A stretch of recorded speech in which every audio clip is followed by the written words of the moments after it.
2024 is an election year. So full economic survey and budget வந்து ஜூலை மந்தில் தான் வந்து ரிலீஸ் ஆகும். ஸோ ஃபுல் பட்ஜெட்டுக்கு பதிலாக கவர்மெண்ட் வந்து பிப்ரவரி மாதம் 1ஆம் தேதி இன்டரிம் பட்ஜெட்டை வந்து தாக்கல் பண்ணாங்க. ஸோ இந்த இன்டரிம் பட்ஜெட்டோடைய detailed analysis for both UPSC and TNPSC for prelims and mains point of view வந்து நான் டிஸ்கஸ் பண்ணி பிளேலிஸ்ட்டில் போட்டிருக்கேன். போய் நம்ம சேனலில் இருக்க பிளேலிஸ்ட்டை பாருங்கள். So instead of full economic survey government என்ன பண்ணியிருக்காங்க, ஒரு mini version of economic survey release பண்ணியிருக்காங்க. ஸோ இந்த டாக்குமெண்ட்டுக்கு இந்தியன் எக்கானமி ரிவ்யூ அப்படிங்கிற நேம் கொடுத்துருக்காங்க. ஸோ இந்த டாக்குமெண்ட்டில் வந்து மொத்தம் 2 chapters. It has come for 60 pages. The first chapterல வந்து Indian economy past, present and future. So இந்த 3 காலகட்டத்தில் இந்தியன் எக்கானமி எப்படி எவால்வ் ஆகிருக்கு and what all the various challenges அப்படின்னு டிஸ்கஸ் பண்ணியிருக்காங்க. இந்த செகண்ட் சாப்டர் என்ன பண்ணியிருக்காங்க, லாஸ்ட் 10 இயர்ஸோட எக்கனாமியோட ரிவ்யூ வந்து பண்ணியிருக்காங்க. அதாவது 2014 to 2024 Indian economy how it has performed with respect to the national income, inflation, monetary policy, fiscal policy, external sector, agriculture, industry, services, human resources, women empowerment and climate change. இந்த 11 ஏரியாஸும் last 10 இயர்ஸ்ல எப்படி evolve ஆகிருக்கு அப்படிங்கிறத இந்த Indian economy review டாக்குமெண்ட்ல பேசியிருக்காங்க. So இந்த டாக்குமெண்ட்டை நான் prelims and mains point of வியூல டிஸ்கஸ் பண்ணியிருக்கேன். I discuss it for 4 hours. அது 2 பார்ட்ஸா வந்து நம்ம சேனல்ல ரிலீஸ் ஆயிருக்கு. 2 பார்ட்டும் பாருங்க. ஸோ இப்போ நம்ம வந்து நெக்ஸ்ட் டாக்குமெண்ட்டை டிஸ்கஸ் பண்ண போறோம். அதாவது அடுத்த டாக்குமெண்ட் வந்து இந்தியன் எக்கானமி ரிவ்யூ. இந்த இந்தியன் எக்கானமி ரிவ்யூ அப்படிங்கிறது வந்து it is a mini version of economic survey அப்படிங்கிற மாதிரி. ஸோ எக்கனாமிக் சர்வேல பொதுவாக 10 சாப்டர் இருக்கும், 400 பக்கத்துல இருக்கும். இதுல 2 சாப்டர் 60 பக்கம் தான் இருந்துச்சு. It's very small document. இதோட இந்த டாக்குமெண்ட் பத்தி தான் பார்க்க போறோம், which is considered to be somewhat similar to economic survey. இல்ல டயக்ராம் நல்லா இருந்தது பாருங்க, இதுக்குள்ள மீனிங் இருக்கு. ஸோ என்னன்னா சேவிங்ஸ், எக்கனாமில நிறைய சேவிங்ஸ் இருக்கு. சேவிங்ஸ் இருக்குன்னா என்ன, பீப்புள் வந்து நிறைய பணத்தை சேவ் பண்ணி பேங்க்ல போடுறாங்க. ஓகே, நிறைய சேவ் பண்றாங்க பணத்தை அப்படின்னா பேங்க்ல நிறைய பணம் போட்டா பேங்க் என்ன பண்ணும், பணத்தை எடுத்து நீங்க பணத்தை நிறைய சேவ் பண்ணா ஃபியூச்சர்ல நீங்க இன்வெஸ்ட் பண்ணுவீங்க. கரெக்டா, உங்களுக்கு ஃபியூச்சர் இன்வெஸ்ட்மெண்ட்காக தான் இன்னைக்கு சேவ் பண்றோம். நீங்க நிறைய பேங்க்ல போட்டீங்கன்னா பேங்க் நிறைய பேருக்கு லோன் கொடுக்கும். கரெக்டா, மோர் டெபாசிட் மோர் லோன், மோர் லோன்னா மோர் இன்வெஸ்ட்மெண்ட்ஸ். ஸோ மோர் சேவிங்ஸ் மோர் இன்வெஸ்ட்மெண்ட்ஸ். சரியா? ஸோ சேவிங்ஸ் அதிகமாச்சுன்னா இன்வெஸ்ட்மெண்ட் அதிகமாகும். நிறைய இன்வெஸ்ட்மெண்ட் ஆச்சுன்னா என்ன ஆகும், ஒரு சைட்ல நீங்க பண்ற இன்வெஸ்ட்மெண்ட்ஸ் மூலமா கூட்ஸ்க்கு டிமாண்ட் உருவாக்குறீங்க, சர்வீஸ்க்கு டிமாண்ட் உருவாக்குறீங்க. இன்னொரு சைடு லோன் வந்து பேங்க்குக்கு போகும்போது பேங்க் கொடுக்குற லோன் மூலமா பேங்க் அந்த கம்பெனிஸ் வந்து தே ஆர் இன்வெஸ்டிங் அண்ட் அது மூலமா ப்ரொடக்ஷன் அதிகமாகும். ஸோ இன்வெஸ்ட்மெண்ட் அதிகமாக இருக்கும், ப்ரொடக்ஷன் அதிகமாகும். So higher savings leads to higher investment, higher investment leads to higher production leads to higher GDP. அதான் இந்த டயக்ராமோட மீனிங். இதுக்கு பேர் தான் வர்ச்சுவஸ் சைக்கிள் அப்படின்னு சொல்லுவாங்க. விஷியஸ் சைக்கிள், வர்ச்சுவஸ் சைக்கிள்னு பாப்பீங்களா? விஷியஸ் சைக்கிள்னா கெட்டது நடக்கிற சைக்கிள், வர்ச்சுவஸ் சைக்கிள்னா நல்லது நடக்கிற சைக்கிள். எக்கனாமிக்ல சேவிங்ஸ் நிறைய இருந்துச்சுன்னா இன்வெஸ்ட்மெண்ட்ஸ் நிறைய இருக்கும், ப்ரொடக்ஷன் நிறைய இருக்கும், ஜிடிபி growth நிறைய வரும். ஜிடிபி growth நிறைய இருக்கிறதுனால எல்லாரோட இன்கம் அதிகமாகும், ஸோ சேவிங்ஸ் அதிகமாகும். So it's a cycle. அதான் வந்து வர்ச்சுவஸ் சைக்கிள் தான் இப்படி லோகோவா போட்டு வச்சிருக்காங்க. ஸோ growth இருந்தா stability, financial inclusion. It is self explanatory again. More the economic growth, more economic stability and more financial inclusion. Economic growth ஆக நிறைய பேர் உள்ள வருவாங்க அப்படிங்கிறது அங்க கொடுத்துருக்காங்க. So this is virtuous cycle. இது ஏன் நான் சொல்றேன் அப்படின்னா, ஆக்சுவலி 2021-22 எக்கனாமிக் சர்வேயோட தீமே இதுதான், வர்ச்சுவஸ் சைக்கிள் அப்படிங்கிற தீம்ல இதை தான் எடுத்து டிஸ்கஸ் பண்ணியிருப்பாங்க. 2021-19 தெரியல, ஐ டோன்ட் நோ. பட் ஏதோ ஒரு வருஷத்துல வந்து இதுதான் தீமே. அந்த வருஷம் எக்கனாமிக் சர்வேயோட ஃப்ரண்ட் பேஜ். ஸோ ஆல்ரெடி வந்து எக்கனாமிக் சர்வேயோட ஃப்ரண்ட் பேஜ்ல இருக்க இமேஜ் எடுத்துட்டு திரும்ப அதே இந்த வருஷமும் போட்டிருக்காங்க அப்படின்னா இது ஃப்ரண்ட் பேஜுக்கு மட்டும் இல்ல, உள்ள இருக்க கண்டென்ட் அதுதான். சரியா? சோ இந்த இதுக்குள்ள இருக்க இதுல 2 சாப்டர் இருக்கு. First chapter deals about Indian economy. Okay, நான் அதுக்குள்ள போற மாதிரி ஒரு சில இன்ஸ்ட்ரக்ஷன்ஸ் தரேன். இதுல இருந்து நம்ம ஒரு சில டேட்டாலாம் பார்க்க போறோம். சரியா? ஸோ FY24 அப்படின்னு எங்கேயாவது இருந்துச்சுன்னா அதுக்கு மீனிங் என்ன அப்படின்னா 23-24 தான் மீன் பண்ணுது. FY24னா 24-25 இல்ல, FY24னா 23-24. இதை நீங்க வந்து ஞாபகம் வச்சுக்கணும். ஸோ அதான் FY அப்படிங்கிற அந்த ஃபார்மேட்டுக்கு meaning. Try to get inferences from the graphs and table with respect to prelims point of view. அந்த கிராஃப்ஸ்ல இருந்து உங்களுக்கு ட்ரெண்ட்ஸ் ஏதாவது எடுக்க முடிஞ்சா எடுங்க. நீங்க வந்து நான் ஒரு ஸ்கிரீன்ல கிராஃப் காட்டுறப்போ நீங்க அந்த கிராஃபை படிக்க ஆரம்பிச்சிடுறாங்க. ஸ்கிரீன்ல வந்து நான் ஏதாவது ஒரு கண்டென்ட் காட்டினா நீங்க அதை படிக்க ஆரம்பிக்காதீங்க. நான் அதை இன்டர்பிரேட் பண்ணி சொல்றேன், அதை கேட்டுக்கோங்க, நீங்க வீட்டுக்கு போய் படிச்சுக்கோங்க. சரியா? சோ தட் நீங்க படிக்க ஆரம்பிச்சா வில் பி டைவர்டட். நான் சொல்றது கேட்க மாட்டீங்க, உங்களுக்கு ஃபுல்லா புரியாது. அதனால நான் சொல்றேன், நான் சொன்னது சொல்ல பாருங்க. Try to identify data for the mains answer writing. Use economic surveys YouTube videos as a guide if you are unable to recall the inferences given in the class. இந்த செஷன் எல்லாமே யூடியூப்ல ஒரு 10 நாள் 15 நாள்ல வந்துடும். யூடியூப்ல இருக்க போது உங்களுக்கு ஃபியூச்சர்ல எப்படியா ரெஃபரன்ஸ் வேணுங்கிறப்போ இது வந்து நீங்க பாத்துக்கலாம். Refer 5 editorials of the week initiative. Playlist in all the citation mentioned. நான் எக்கனாமிக்ஸ் வரை டிஸ்கஸ் பண்ணும்போது இது அந்த எடிஷன்ல போய் சொல்லியிருக்கேன், இது இந்த எடிஷன்ல சொல்லியிருக்கேன், இது அங்க சொல்லியிருக்கேன் அப்படின்னு சொல்லுவேன். உங்க எல்லாருக்கும் அது மார்க்கெட்டிங் மாதிரி தெரியும். பட் நீங்க நான் மார்க்கெட்டிங்ல ஒன்றும் இல்லை. ஸோ அதுல என்னன்னா இந்த கண்டென்ட் எல்லாம் இன்னும் டீடைல்டா அங்க இருக்குங்கிறதா அதுக்கு மீனிங். இப்போ ஃபார் எக்ஸாம்பிள் இப்போ நீங்க G20 அப்படின்னு எடுத்துக்கிட்டீங்கன்னா அதுல குளோபல் பயோஃபியூல் அலையன்ஸ் அப்படின்னு ஒன்று இருக்கு. இங்க குளோபல் பயோஃபியூல் அலையன்ஸ் என்னால எவ்வளவு சொல்ல முடியும்னு தெரியல. ஆனா 125th எடிஷன்ல அரை மணி நேரத்துக்கு பேசியிருக்கேன். Okay, India Middle East economic Europe economic corridor ஐமெக்னு ஒன்று இருக்கா. ஐமெக் பத்தி நான் ஒரு லைன்ல தான் சொல்ல முடியும். ஆனா ஐமெக் பத்தி அரை மணி நேரம் நான் பேசியிருக்கேன். அதோ எது கொண்டு வராங்க, அதோட லாஜிக் என்ன, அது மாதிரி வேற என்னென்ன காரிடார் இருக்கு, அது வரதுனால எக்கனாமிக் என்ன அட்வான்டேஜ், என்ன ப்ராப்ளம்ஸ், என்ன சேலஞ்சஸ், வேற என்னென்ன காரிடார் கம்பேரிட்டிவா இருக்கு, நார்த் சவுத் காரிடார்னா என்ன. ஸோ அவ்வளவு விஷயங்கள் எடிட்டோர்ல டிஸ்கஸ் பண்ணிருப்பேன். ஸோ அதனாலதான் இதை சைட்டேஷனா வைக்கிறேன். நீங்க அங்க போய் பாத்தீங்கன்னா இன்னும் பெட்டரா கிடைக்கும். கிரீன் ஹைட்ரஜன் மிஷன்னா அதுக்கு ஒரு எடிஷன் இருக்கு அந்த மாதிரி. ஸோ அதனாலதான் இவ்வளவு மென்ஷன் இட் தேர். ஸோ அதோட டீடைல் வேணா அந்த லிங்க் இருக்கும், கிளிக் பண்ணிக்கோ. ஸோ இந்த எக்கனாமிக் சர்வேயோட கண்டென்ட் என்ன அப்படின்னா, இது பேரே எக்கனாமிக் ரிவ்யூ. ரிவ்யூனா இந்தியன் எக்கானமி ரிவ்யூனா இந்தியன் எக்கானமியோட லாஸ்ட் 1 year ரிவ்யூவை பண்ணாம லாஸ்ட் 10 years ரிவ்யூ பண்ணிருக்காங்க. அதான் இந்த டாக்குமெண்டோட ஸ்பெஷாலிட்டி. ஏன்னா எலெக்ஷன் இயர் அப்படிங்கிறதுனால. ஏன்னா 1 year ரிவ்யூ ஜூலைல வரும். ஸோ இதுல நம்ம 10 years பார்க்க போறோம். Okay, so brief sketch of the economy in the coming years. So first chapter provides an overview of past, present and future. இந்த chapter it's very simple and easy chapter. இதுல எப்படி இருக்குன்னா economy கடந்த 75 வருஷமா அதோட பயணம் எப்படி இருக்கும் நம்ம எக்கனாமிக் கிளாஸ் அட்டன் பண்ணவங்க எல்லாருக்குமே தெரியும். ஸோ அதுல புதுசா ஒண்ணுமே கிடையாது. நம்ம கிளாஸ்ல டிஸ்கஸ் பண்ணது மட்டும்தான் இருக்கும். நான் அதை பிரீஃபா நாளைக்கு ரீகால் பண்றேன். நாளைக்கு திரும்ப அந்த ஏரியா பாத்துக்கலாம். பாஸ்ட் பிரசன்ட் உங்களுக்கு எல்லாருக்குமே தெரிஞ்சதுதான். இன்னும் சொல்ல போனா அந்த பாஸ்ட் பிரசன்ட் என்ன அப்படின்னா, போன வருஷம் எக்கனாமிக் சர்வேல செகண்ட் சாப்டர் ஒன்று இருந்துச்சு. நான் அதான் போன வருஷம் கடைசியா நடத்திருப்பேன், மீம்ஸ் எல்லாம் போட்டு பண்ணி. அந்த சாப்டரோட காப்பி பேஸ்ட் தான். ஸோ இது புதுசா அவர் எழுதல, போன வருஷம் அவர் எழுதுனதை காப்பி பேஸ்ட் தான் பண்ணியிருக்காரு. ஸோ அதுதான் ஃபர்ஸ்ட் சாப்டர்ல இருந்து. நாளைக்கு நான் அதை I'll be discussing. இந்த செகண்ட் சாப்டர் தான் detail look of the government policy and progress in various parameters in different sectors. இந்த செகண்ட் சாப்டர் தான் it represents the economic survey. Chapter 2 தான் இந்த டாக்குமெண்ட்ல ஒரு 40 பக்கத்துக்கு இருக்கும். சாப்டர் 1 ஒரு 15 பக்கம் தான். சாப்டர் 2 ஒரு 45 pages கிட்ட இருந்துச்சு, 45 to 40 pages. ஸோ அந்த சாப்டர் 2ல என்ன இருந்துச்சுன்னா, அங்கதான் ஜிடிபி எப்படி இருந்துச்சு, அக்ரிகல்ச்சர் எப்படி இருந்தது, இண்டஸ்ட்ரி எப்படி இருந்தது, சர்வீசஸ் எப்படி இருந்தது, அப்புறமா பேங்கிங்ல என்னாச்சு, எக்ஸ்டர்னல் செக்டர்ல என்னாச்சு அப்படிங்கிற அனாலிசிஸ் கொடுக்குறாங்க. அப்புறமா எம்ப்ளாய்மெண்ட் எப்படி இருக்கு, ஹியூமன் ரிசோர்ஸ் டெவலப்மெண்ட் எப்படி இருக்கு, women empowerment, climate change. So economic சர்வேயோட அந்த 10 சாப்டரையும் ஒரே சாப்டரை ஷ்ரிங்க் பண்ணி இந்த ஒரு சாப்டர்ல டிஸ்கஸ் பண்ணியிருக்காங்க பிரீஃபா. அதனால கண்டென்ட் கொஞ்சம் கம்மி தான், டேட்டா இருக்கும், ஆனால் கண்டென்ட் கம்மி தான். ஆனா அந்த பிரீஃப் டிஸ்கஷன்ல 10 years கம்பேரிசன் இருக்கு. அதாவது லாஸ்ட் 10 yearsல அது எப்படி இருக்கு அப்படிங்கிற ரிவ்யூ தான் இருக்கே தவிர லாஸ்ட் 1 yearல இருக்கு எப்படி இருக்குங்கிறது இல்லை. ஸோ லாஸ்ட் 1 year ஜூலைல பார்ப்போம், சரியா? So second chapter of this document is about mini economic survey for last 10 years in 40 pages. அதான் இதோட ஸ்ட்ரக்சர், சரியா? ஸோ இந்த economic past, present and future நான் அப்புறம் டிஸ்கஸ் பண்றேன். அதனால நம்ம இப்போதைக்கு சாப்டர் 2 போயிடலாம்.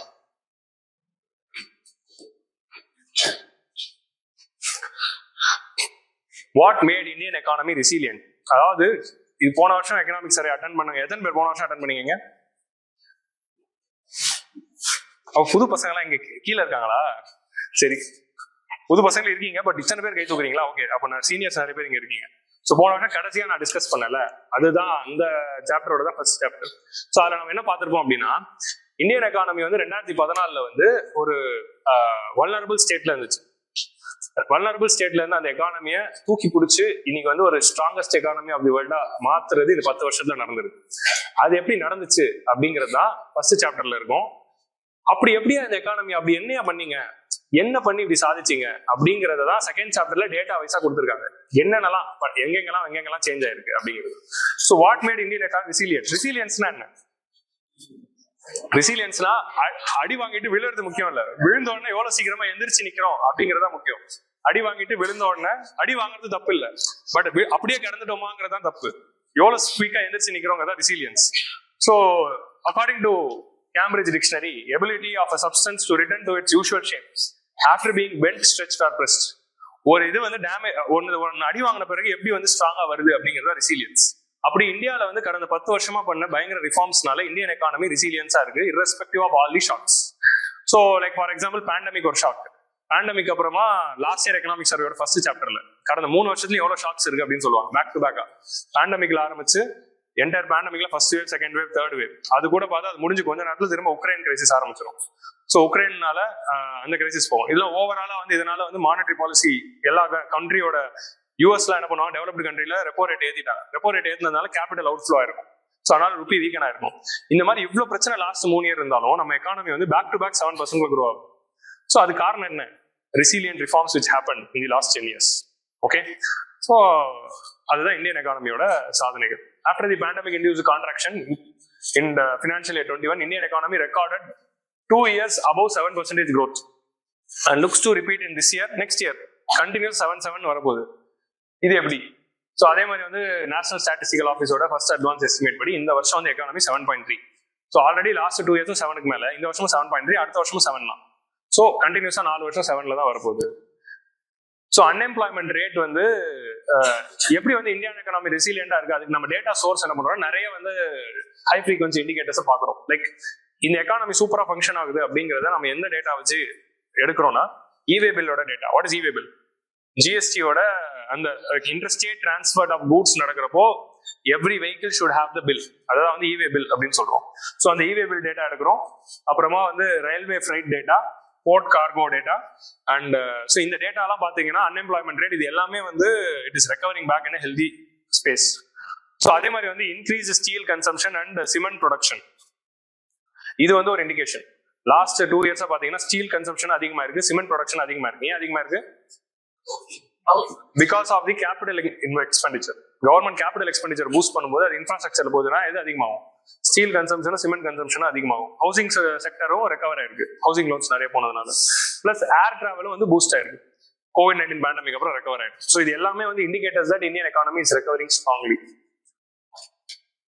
In this chapter, we'll be seeing what government took in the last 10 years and all those things. நான் சொன்ன அந்த விஷயங்கள்லாம். ஸோ இதெல்லாம் வந்து அவங்க வந்து ஒரு கம்பேர் பண்ணி இது மூலமா வந்து we are telling that Indian economy has recovered strongly. Okay. So இப்போ நம்ம என்ன பண்றோம், அந்த எக்கனாமிக் சர்வேயோட 10 சாப்டரையும் 10 இயர்ஸ்க்கு வந்து பிரீஃபா பார்க்க போறோம். ஃபர்ஸ்ட் வந்து GDP. India's GDP is estimated to grow at an average 7.9%. So கடந்த 3 வருஷத்துலயும் 7.9% grow ஆக போகுது. இது லாஸ்ட் இயரோட டேட்டா தான், ஏன்னா இந்த வருஷத்தோட அப்டேட் இன்னும் வரல.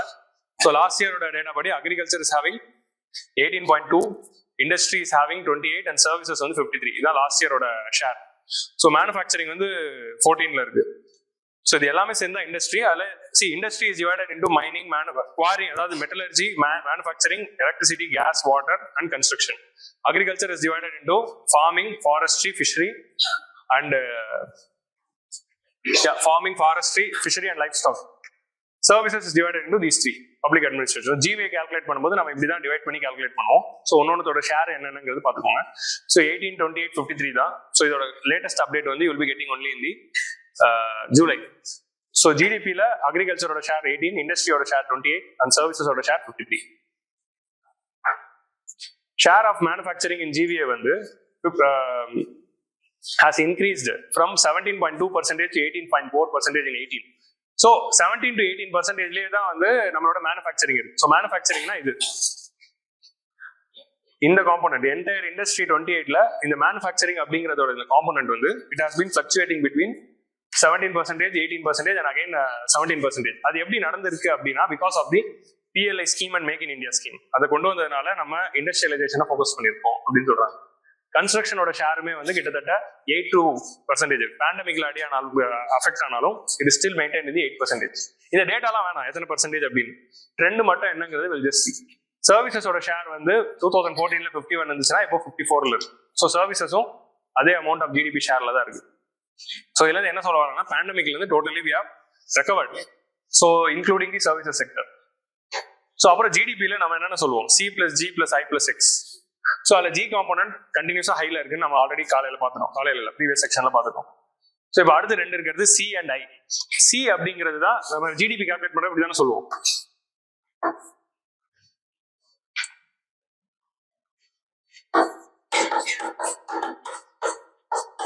ஸோ Cனா வந்து இதுதான் வந்து private final consumption expenditure. So consumption expenditure of households தான் பிரைவேட் கன்சம்ஷன் ஃபைனல் கன்சம்ஷன் எக்ஸ்பெண்டிச்சர்னு சொல்லுவோம். ஐயா வந்து கிராஸ் ஃபிக்ஸட் கேபிட்டல் ஃபார்மேஷன் அப்படின்னு சொல்லுவோம். Investments done by the private sector. G வந்து கவர்மெண்ட் எக்ஸ்பெண்டிச்சர், எக்ஸ் வந்து நெட் எக்ஸ்போர்ட்ஸ். ஸோ இந்த சி காம்போனன்ட் அப்படிங்கிறத இங்க பாக்குறோம்.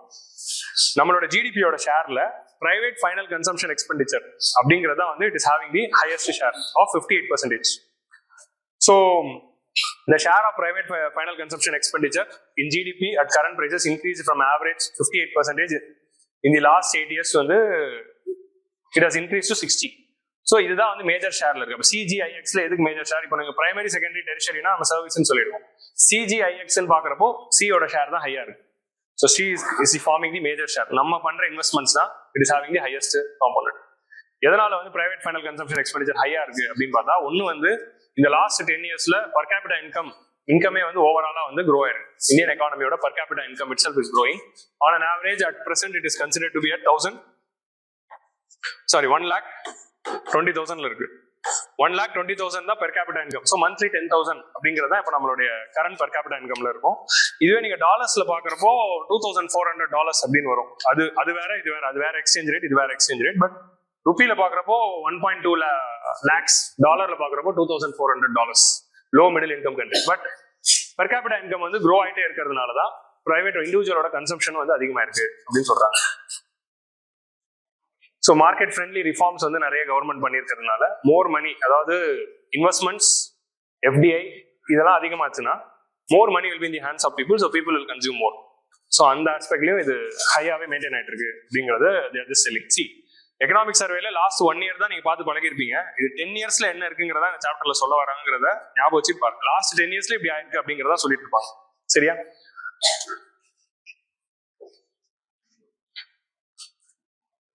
ஸோ இன்னொரு முக்கியமான ரீசன் எப்படி வந்து இந்த இண்டிவிஜுவல் கன்சம்ஷன் அதிகமா இருக்கு அப்படின்னா, இன்னொரு டேட்டா எடுக்கிறாங்க. Increase in the retail participation in the stock market. Last 10 years நடந்த இன்னொரு முக்கியமான ட்ரெண்ட் என்ன அப்படின்னா, stock market participation. Individuals number of demat accounts, number of IPOs and number of people who are buying stocks அப்படிங்கிறது increase ஆயிருக்கு. And pandemic is a major propelling force. So பீப்புள்லாம் நிறைய பேர் இன்வெஸ்ட் பண்ண ஆரம்பிச்சதுனால the consumption is higher. The number of demat accounts increased to 13.9 crore. So almost 536% growth rate compared to 2014. 10 வருஷத்துல 536% கிட்டத்தட்ட ஒரு 500% வந்து வளர்ந்துருக்கு. 5 மடங்கு வளர்ந்துருக்கு. So now it is 13.9 crore. So almost 13.9 crore Indians are investing in the stock market.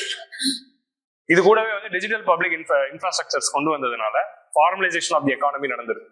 பேண்டமிக்லயும் digital public infrastructure acted as a very important thing. ஆரோக்கிய சேதுவா இருக்கட்டும், கோவினா இருக்கட்டும், அதனால பேண்டமிக்கோட ரெக்கவரியில் அது யூஸ்ஃபுல்லா இருந்துச்சு. Then UPI and e-commerce transactions இதெல்லாம் அதிகமா இருக்கு. Financial inclusion through Jan Dhan and DBT இருக்கிறதுனால more money is in the hands of people. So இதெல்லாம் இருக்கிறதுனால மக்கள்கிட்ட நிறைய பணம் இருக்கு. So C component is higher அப்படின்னு சொல்றாங்க. Expansion of middle class is a very important trend. According to the People's Research on India, so இந்த price report அப்படிங்கிற ரிப்போர்ட் படி மிடில் கிளாஸ் இன்க்ரீசிங். இந்தியாவோட மிடில் கிளாஸோட நம்பர்ஸ் வந்து 43 crore இருந்து 71 crore increase ஆயிருக்கு. அதாவது 432 million 43 crore இருந்து 71 crore இன்க்ரீஸ் ஆயிருக்கு. 2047 அம்ரித் கால் முடியும் போது இந்தியன் பாப்புலேஷன்ல 1 billion பாப்புலேஷன் மிடில் கிளாஸா இருக்கும். இந்த மிடில் கிளாஸோட growth வந்து ரொம்ப முக்கியம் அப்படின்னு சொல்லுவாங்க. அது ஏங்கிறது வந்து நான் எண்ட் ஆஃப் தி செஷன்ல சொல்றேன். அதுக்கே ஒரு அனாலிசிஸ் இருக்கு.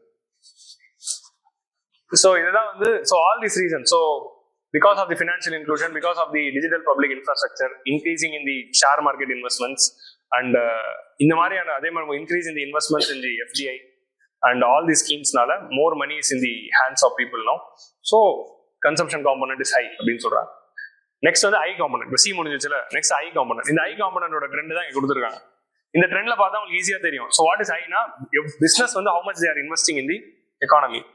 So 2005ல இருந்து 2012 வரைக்கும் பாத்தீங்கன்னா investment of the private sector was high. எதனால? அதான் பூம் பீரியட். ஸோ அதிகமான பூம் பீரியட் இருந்ததுனால more loans, more investment. But 2008 கிரைசிஸோட இம்பாக்ட்னால என்னாச்சு, இது ஸ்லோவா அப்படி இறங்க ஆரம்பிச்சது.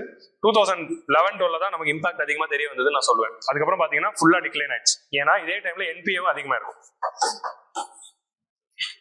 ஏன்னா எல்லா பிசினஸும் லாஸ் ஆயிருக்கிறதுனால NPA கிரைசிஸ் அதிகமா இருக்கும், அவங்களோட இன்வெஸ்ட்மெண்ட்டும் குறைஞ்சிச்சு. ஸோ அப்படி குறைஞ்சது திரும்ப பேண்டமிக் அப்புறமா பாருங்க இது இன்னும் பாட்டம் போயிடுச்சு. பட் பேண்டமிக் அப்புறமா திரும்ப அது ரெக்கவர் ஆக ஆரம்பிச்சு. So I component also has recovered. இதுல இருந்து என்ன சொல்ல வராங்க அப்படின்னா கவர்மெண்டோட அந்த barbell strategy of providing loans to the MSME and business during the pandemic அது பண்ணதுனால தான் இப்போ நம்ம வந்து emergency credit line guarantee scheme மூலமாகவும் அதே மாதிரி நிறைய இந்த லோன் ஸ்கீம்ஸ் நிறைய பண்ணிருப்போம். முத்ரா யோஜனா இது எல்லாமே பூஸ்ட் பண்ணிருப்போம் பேண்டமிக்ல. அது பண்ணதுனால பிரைவேட் செக்டருக்கு நிறைய பணம் கையில வந்ததுனால தான் அவங்களால இன்வெஸ்ட்மெண்ட் பண்ண முடிஞ்சது. அதனால தான் இந்த ரெக்கவரியே நடந்திருக்கு. சில லாட் வே டு கோ. நம்ம வந்து பூம் பீரியட்ல இந்த அளவுக்கு ரீச் பண்ணோம்னா சில lot way to go. But it is recovering from the pandemic அப்படிங்கிறது ஐ காம்பனண்டோட ட்ரெண்ட். இது வந்து பிரைவேட் செக்டரோட இன்வெஸ்ட்மெண்டோட கிராஃப். இது பிரைவேட் செக்டர் வாங்கின லோனோட கிராஃப். ரெண்டும் ஒரே மாதிரி இருக்கா? ஏன்னா மோர் the loans they get, more investment is happening. நான் சொன்னேன்ல, more savings, more investment, so more production. So loan வந்து அதே ட்ரெண்ட் தான் ஃபாலோ பண்ணுது. ஸோ இது வந்து இங்க அதிகமா இருக்கு. ஸோ 2011 அப்புறம் குறைஞ்சது, திரும்ப வந்து ரெக்கவர் ஆயிடுது. இதே ட்ரெண்ட் தான் இதுவும் பண்ணுது. ஸோ நிறைய லோன்ஸ் போச்சுன்னா அதுதான் வந்து இன்வெஸ்ட்மெண்டா மாறுது. ஸோ இது ரெண்டும் ஒரே ட்ரெண்ட் தான் காட்டுது. ஸோ அதுக்கேற்ற மாதிரி தான் இருக்கு. ஸோ இதுல ஃபைனலா என்ன சொல்ல வராங்கன்னா, இட் இஸ் ரெக்கவரிங் அப்படிங்கிற அந்த ஆஸ்பெக்ட் தான் ஜஸ்ட் செல்லிங். 20% இருந்த லோன் காம்பனன்ட் 10 ஆச்சு, திரும்ப வந்து it is recovering to 13. Okay,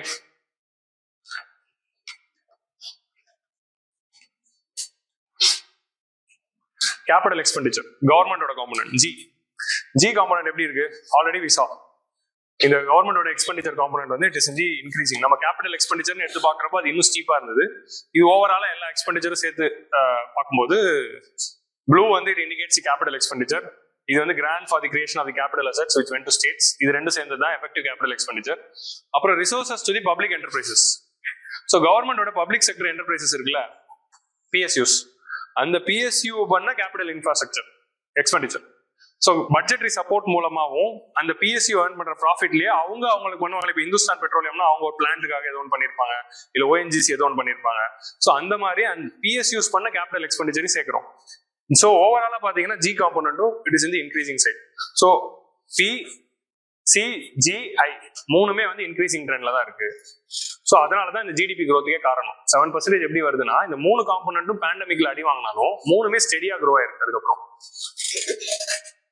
so பேண்டமிக்லி negative போகாத ஒரே காம்பனன்ட் இதுதான். மிச்சதெல்லாம் போனது பார்த்தோம், பட் இது அப்படியே இருக்கு பாருங்க. ஏன்னா government was the major player during this period. Surge in the capital expenditure was 5.1 times. So இந்த கடந்த 10 வருஷத்துல 5 மடங்கு வந்து கேபிட்டல் எக்ஸ்பெண்டிச்சர் அதிகமா இருக்கு. So it was 2 lakh crore in 2015 capital expenditure. Now it is 10 lakh crore. Upcoming year 11 lakh crore, 11.1 பார்த்தோம்ல. So 2ல இருந்து 10 ஆனது தான் வந்து increase in the 5 times.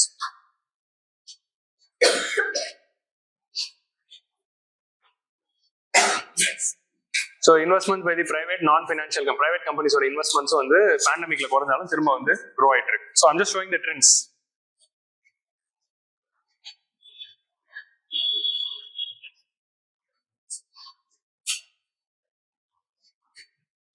So இந்த கேபிட்டல் எக்ஸ்பெண்டிச்சரையும் தாண்டி பிரைவேட் இன்வெஸ்ட்மெண்ட்ஸ் வந்து க்ரோ ஆனதுக்கு இன்னொரு ரீசன் என்ன அப்படின்னு பார்த்தா, பியூரோக்ராட்டிக் ப்ரொசீஜர் எல்லாத்தையும் டிஜிட்டலைஸ் பண்ணிருக்கோம். நிறைய இடத்துல அப்ரூவல்ஸ் எல்லாத்தையும் டிஜிட்டலைஸ் பண்ணிருக்கோம்.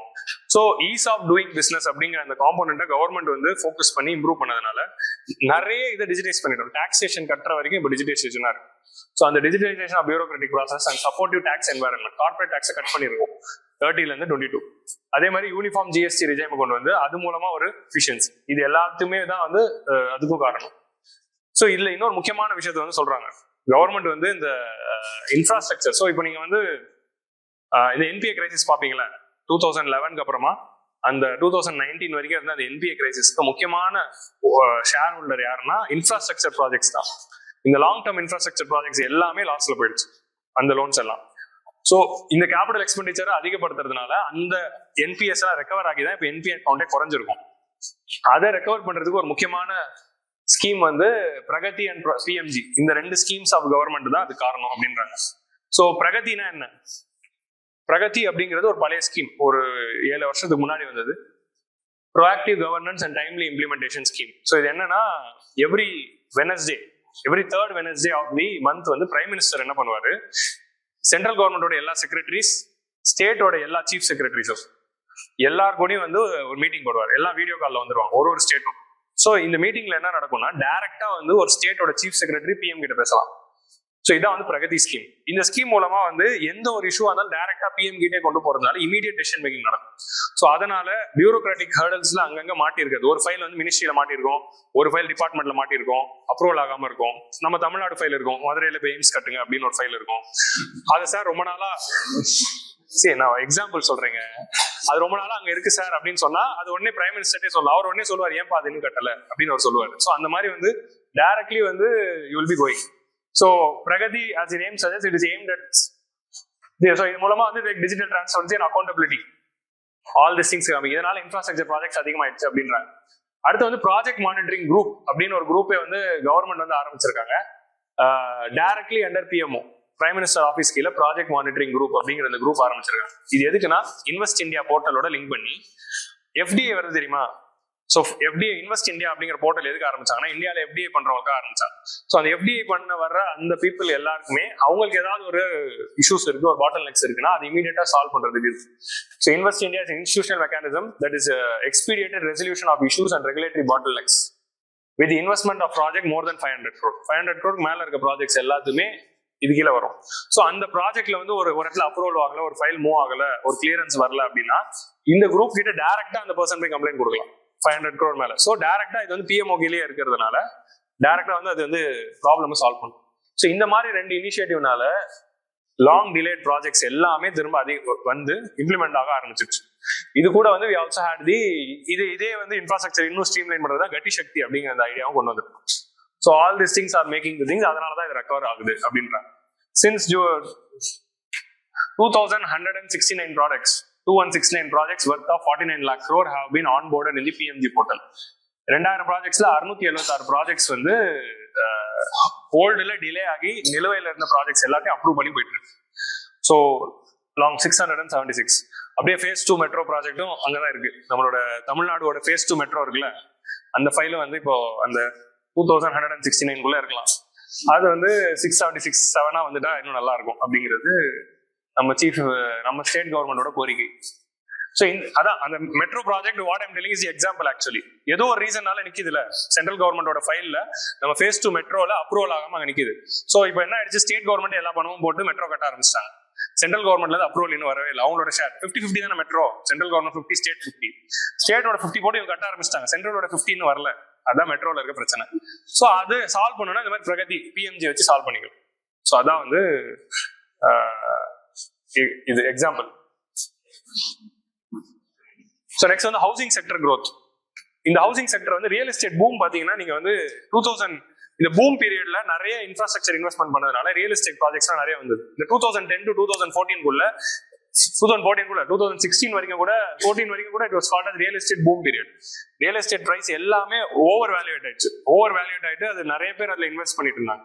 அது ஒரு டைம்ல பர்ஸ்ட் ஆன பிறகு எல்லாமே ஒரு சைட்ல வந்து இன்ஃப்ராஸ்ட்ரக்சர் ப்ராஜெக்ட்ல என்பிஏவா மாட்டிக்கிச்சு, இன்னொரு சைட்ல அது பர்ஸ்ட் ஆனதுனால ரியல் எஸ்டேட்டோட செக்டரே வந்து டவுன்ல போயிடுச்சு. ஸோ லாஸ்ட் 10 இயர்ஸா ரியல் எஸ்டேட் செக்டர் டவுன்ல தான் இருக்கு. இப்போ ஸ்லோவா வந்து பிக்கப் ஆயிட்டு இருக்கு அப்படிங்கிறத சொல்றாங்க.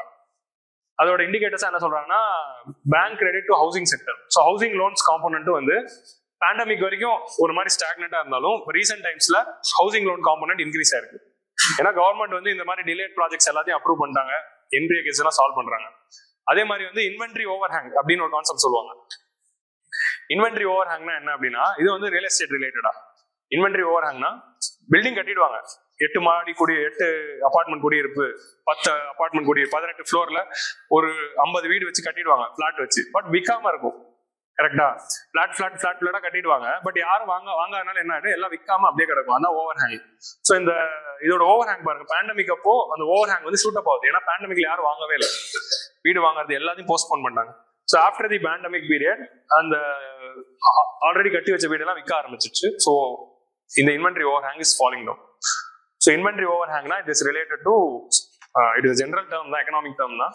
Here their meaning with respect to real estate projects. So அதெல்லாம் ரெக்கவர் ஆகுது. ஸோ ஹவுசிங் செக்டரும் வருது.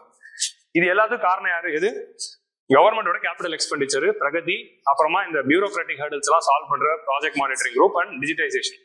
இதனாலதான் இந்த டிலேட் ப்ராஜெக்ட்ஸ் எல்லாம் வருது. ஓகே, ஸோ ஸோ இதனால தான் இது எல்லாமே நீங்க வந்து எது கூட லிங்க் பண்ணலாம் அப்படின்னா, அப்படியே பாருங்க ஈஸ் ஆஃப் டூயிங் பிசினஸ் ஓட இண்டெக்ஸ் நம்ம வந்து 146ல இருப்போம். 2014ல we were 146. 2021ல வந்து we were 67. ஸோ 79 ரேங்க்ஸ் வந்து முன்னாடி வந்திருப்போம். 79 74 ரேங்க்ஸ். ஸோ ஒரு சைட்ல இதெல்லாம் ஆகுதுன்னு சொல்றேன், இன்னொரு சைட்ல world bank ease of doing business, ஏன்னா ஈஸ் ஆஃப் டூயிங் பிசினஸ் அதிகமானதுனால தான் இது எல்லாமே இப்படி ஆயிருக்கு. So that is link which you can establish. So that is the overall GDP வச்சு. ஸோ ஜிடிபியில் என்ன தெரியுது? 18, 28 and 53. அதுக்கப்புறம் C+G+I+Xல எல்லாமே ரெக்கவர் ஆகுது. எக்ஸ் வந்து எக்ஸ்டர்னல் செக்டர்ல பார்ப்போம், CGI மட்டும் இப்போ பார்த்துருக்கோம். எக்ஸ் வந்து எக்ஸ்டர்னல் செக்டர்ல நடத்துறேன், எக்ஸ்போர்ட்ஸ் இம்போர்ட்ஸ் அது அதிகமாக தான் இருக்கு. அதுதான் சொல்ல போறாங்க, என்ன குறைஞ்சிருக்கு நான் சொல்ல போறேன். ஸோ அது அதிகம் தான் இருக்கு. ஸோ நெக்ஸ்ட் வந்து அக்ரிகல்ச்சர் செக்டர் 18% ஷேர் இருக்கு.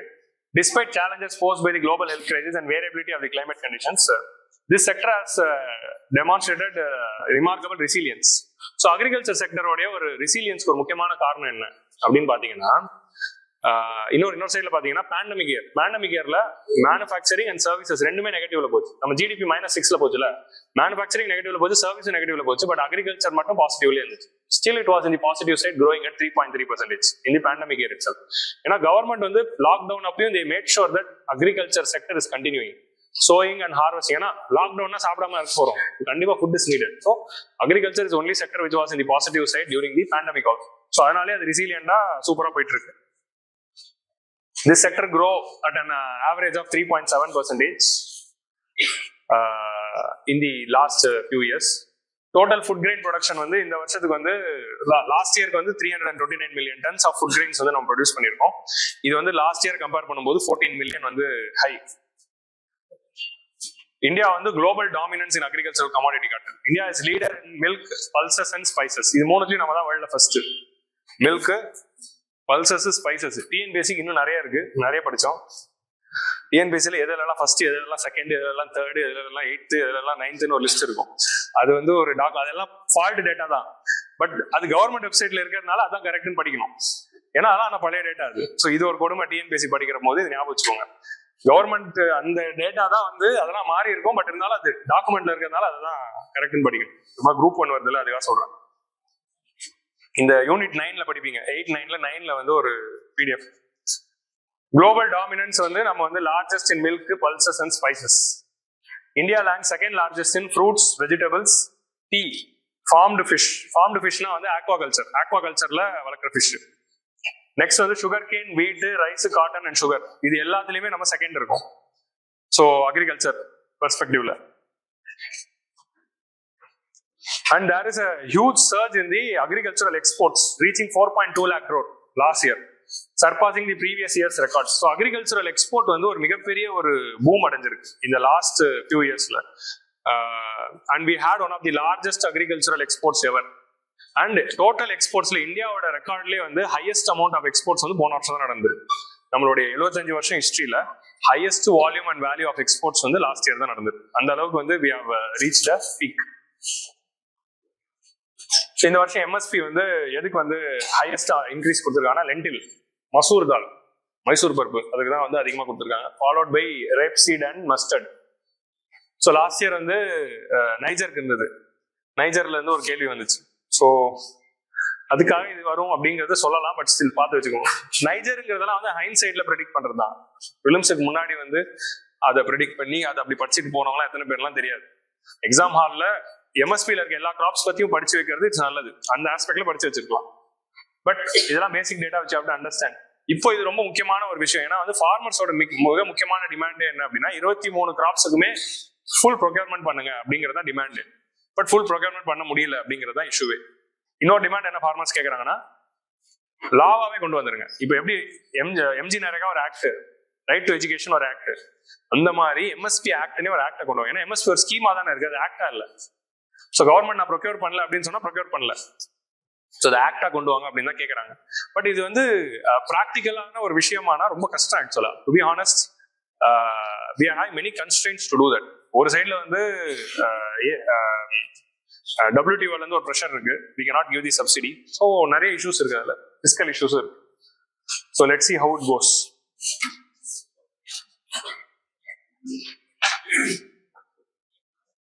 ஸோ இதெல்லாம் அக்ரிகல்ச்சர் எப்படி இவ்வளவு சூப்பரா இருக்கு? சரி, சூப்பரா இருக்கிறதுக்கு காரணம் இந்த மாதிரி முக்கியமான ஸ்கீம்ஸ். பிரதான் மந்திரி கிசான் மான்தான் யோஜனா. மான்தான் எதுக்கு? எதுக்கு கேக்கல? மான்தான்னாலே பென்ஷன் தான். ஓகே, சோ மான்தான் ஸ்கீம் எல்லாமே பென்ஷன் ஸ்கீம் தான். கிசான் மான்தான் இருக்கு, லகு வியாபாரி மான்தான் இருக்கு, இன்னொன்னு என்ன மான்தான் இருக்கு, ஷ்ராம் யோகி மான்தான் இருக்கு. இந்த மாதிரி இது எல்லாமே என்னதுன்னா 3000 ரூபாய் பென்ஷன் ஸ்கீம் அப்படின்னு ஞாபகம் வச்சுக்கோங்க.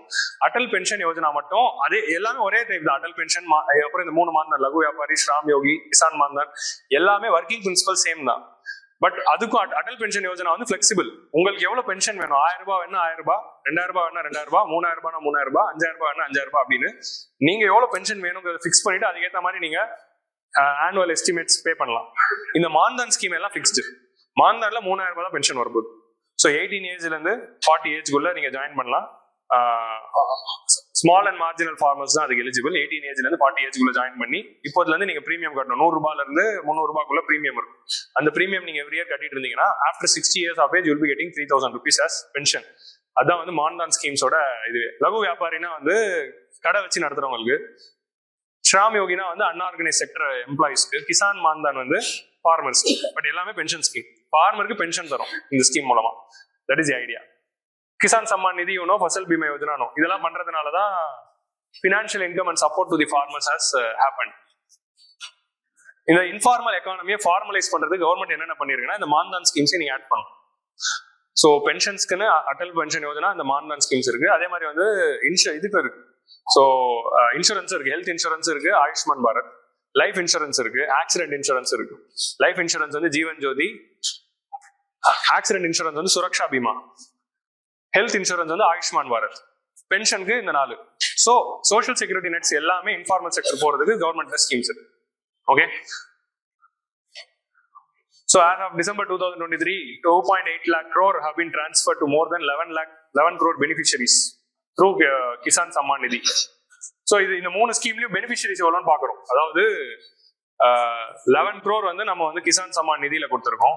23 lakh small and marginal farmers வந்து பென்ஷன் கிடைச்சிருக்கு. 55 crore வந்து ஃபசல் பீமா யோஜனால வந்திருக்கு. ஸோ இந்த மாதிரி டேட்டா தான். அதே மாதிரி ஈனாம்ல வந்து அதிகமா இருக்கு, இதெல்லாம் ஆல்ரெடி பார்த்துட்டோம்.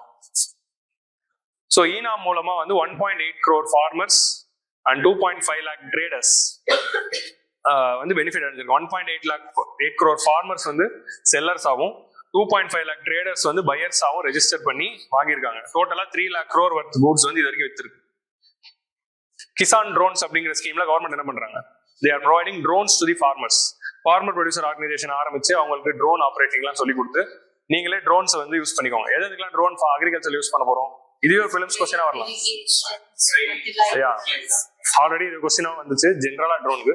Fertiliser, pesticide and fertiliser spraying வந்து ஹியூமன் ஹெல்த் அஃபெக்ட் பண்ற ஒரு விஷயம். ஏன்னா அதை நீங்க இன்ஹேல் பண்ணீங்கன்னா அஃபெக்ட் ஆகும். ஸோ அதை வந்து ட்ரோன் மூலமா பண்ணும்போது பெஸ்டிசைட் ஸ்ப்ரேயிங்ல இருந்து அந்த ஹியூமன் ஹெல்த் வந்து பெனிஃபிட் ஆகுது. ஏன்னா pesticide spraying is considered to be one of the most worst hazardous job. அது இதுக்கு முன்னே இப்போ இருக்க பெஸ்டிசைட்ஸ் கொஞ்சம் பரவாயில்ல, ஒரு 30 வருஷம் 40 வருஷம் கிரீன் ரெவல்யூஷன் அப்போ அந்த பெஸ்டிசைட்ஸ் எல்லாமே வந்து பிஓபி சொல்லுவாங்க, பர்சிஸ்டன்ட் ஆர்கானிக் பொல்யூட்டன். அது வந்து ஸ்டாக்ஹோம் கன்வென்ஷன்ல பேன் பண்ணிருப்பாங்க. ஸோ அந்த மாதிரி பெஸ்டிசைட்ஸ்லாம் இருக்கிறப்போ நிறைய ஹெல்த் இஷ்யூஸ் வந்து. ஸோ இந்த ட்ரோன் மூலமா பண்றப்போ பெஸ்டா இருக்கும். அதே மாதிரி லேண்ட் சர்வேயிங், ஸ்வநிதியில லேண்ட் சர்வேயிங் ட்ரோன் யூஸ் பண்ணிக்கலாம். அதே மாதிரி வந்து கூட்ஸ் அண்ட் சர்வீசஸோட டிரான்ஸ்போர்ட்ஸ்க்கும் ட்ரோனை யூஸ் பண்ணலாம் அப்படிங்கிற ஸ்கோப்புமே வந்து கிசான் ட்ரோன் ஸ்கீம்ஸ்ல பார்த்துட்டு இருக்காங்க. So goods and services transport after the harvest அந்த ஆஸ்பெக்டும் பாக்குறாங்க.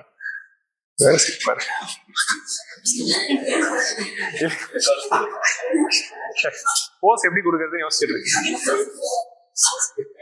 வீடியோவா? ஓகே, பிரைம் மினிஸ்டர்ல இருந்து கத்துக்கணும். நெக்ஸ்ட் வந்து primary agricultural credit societies.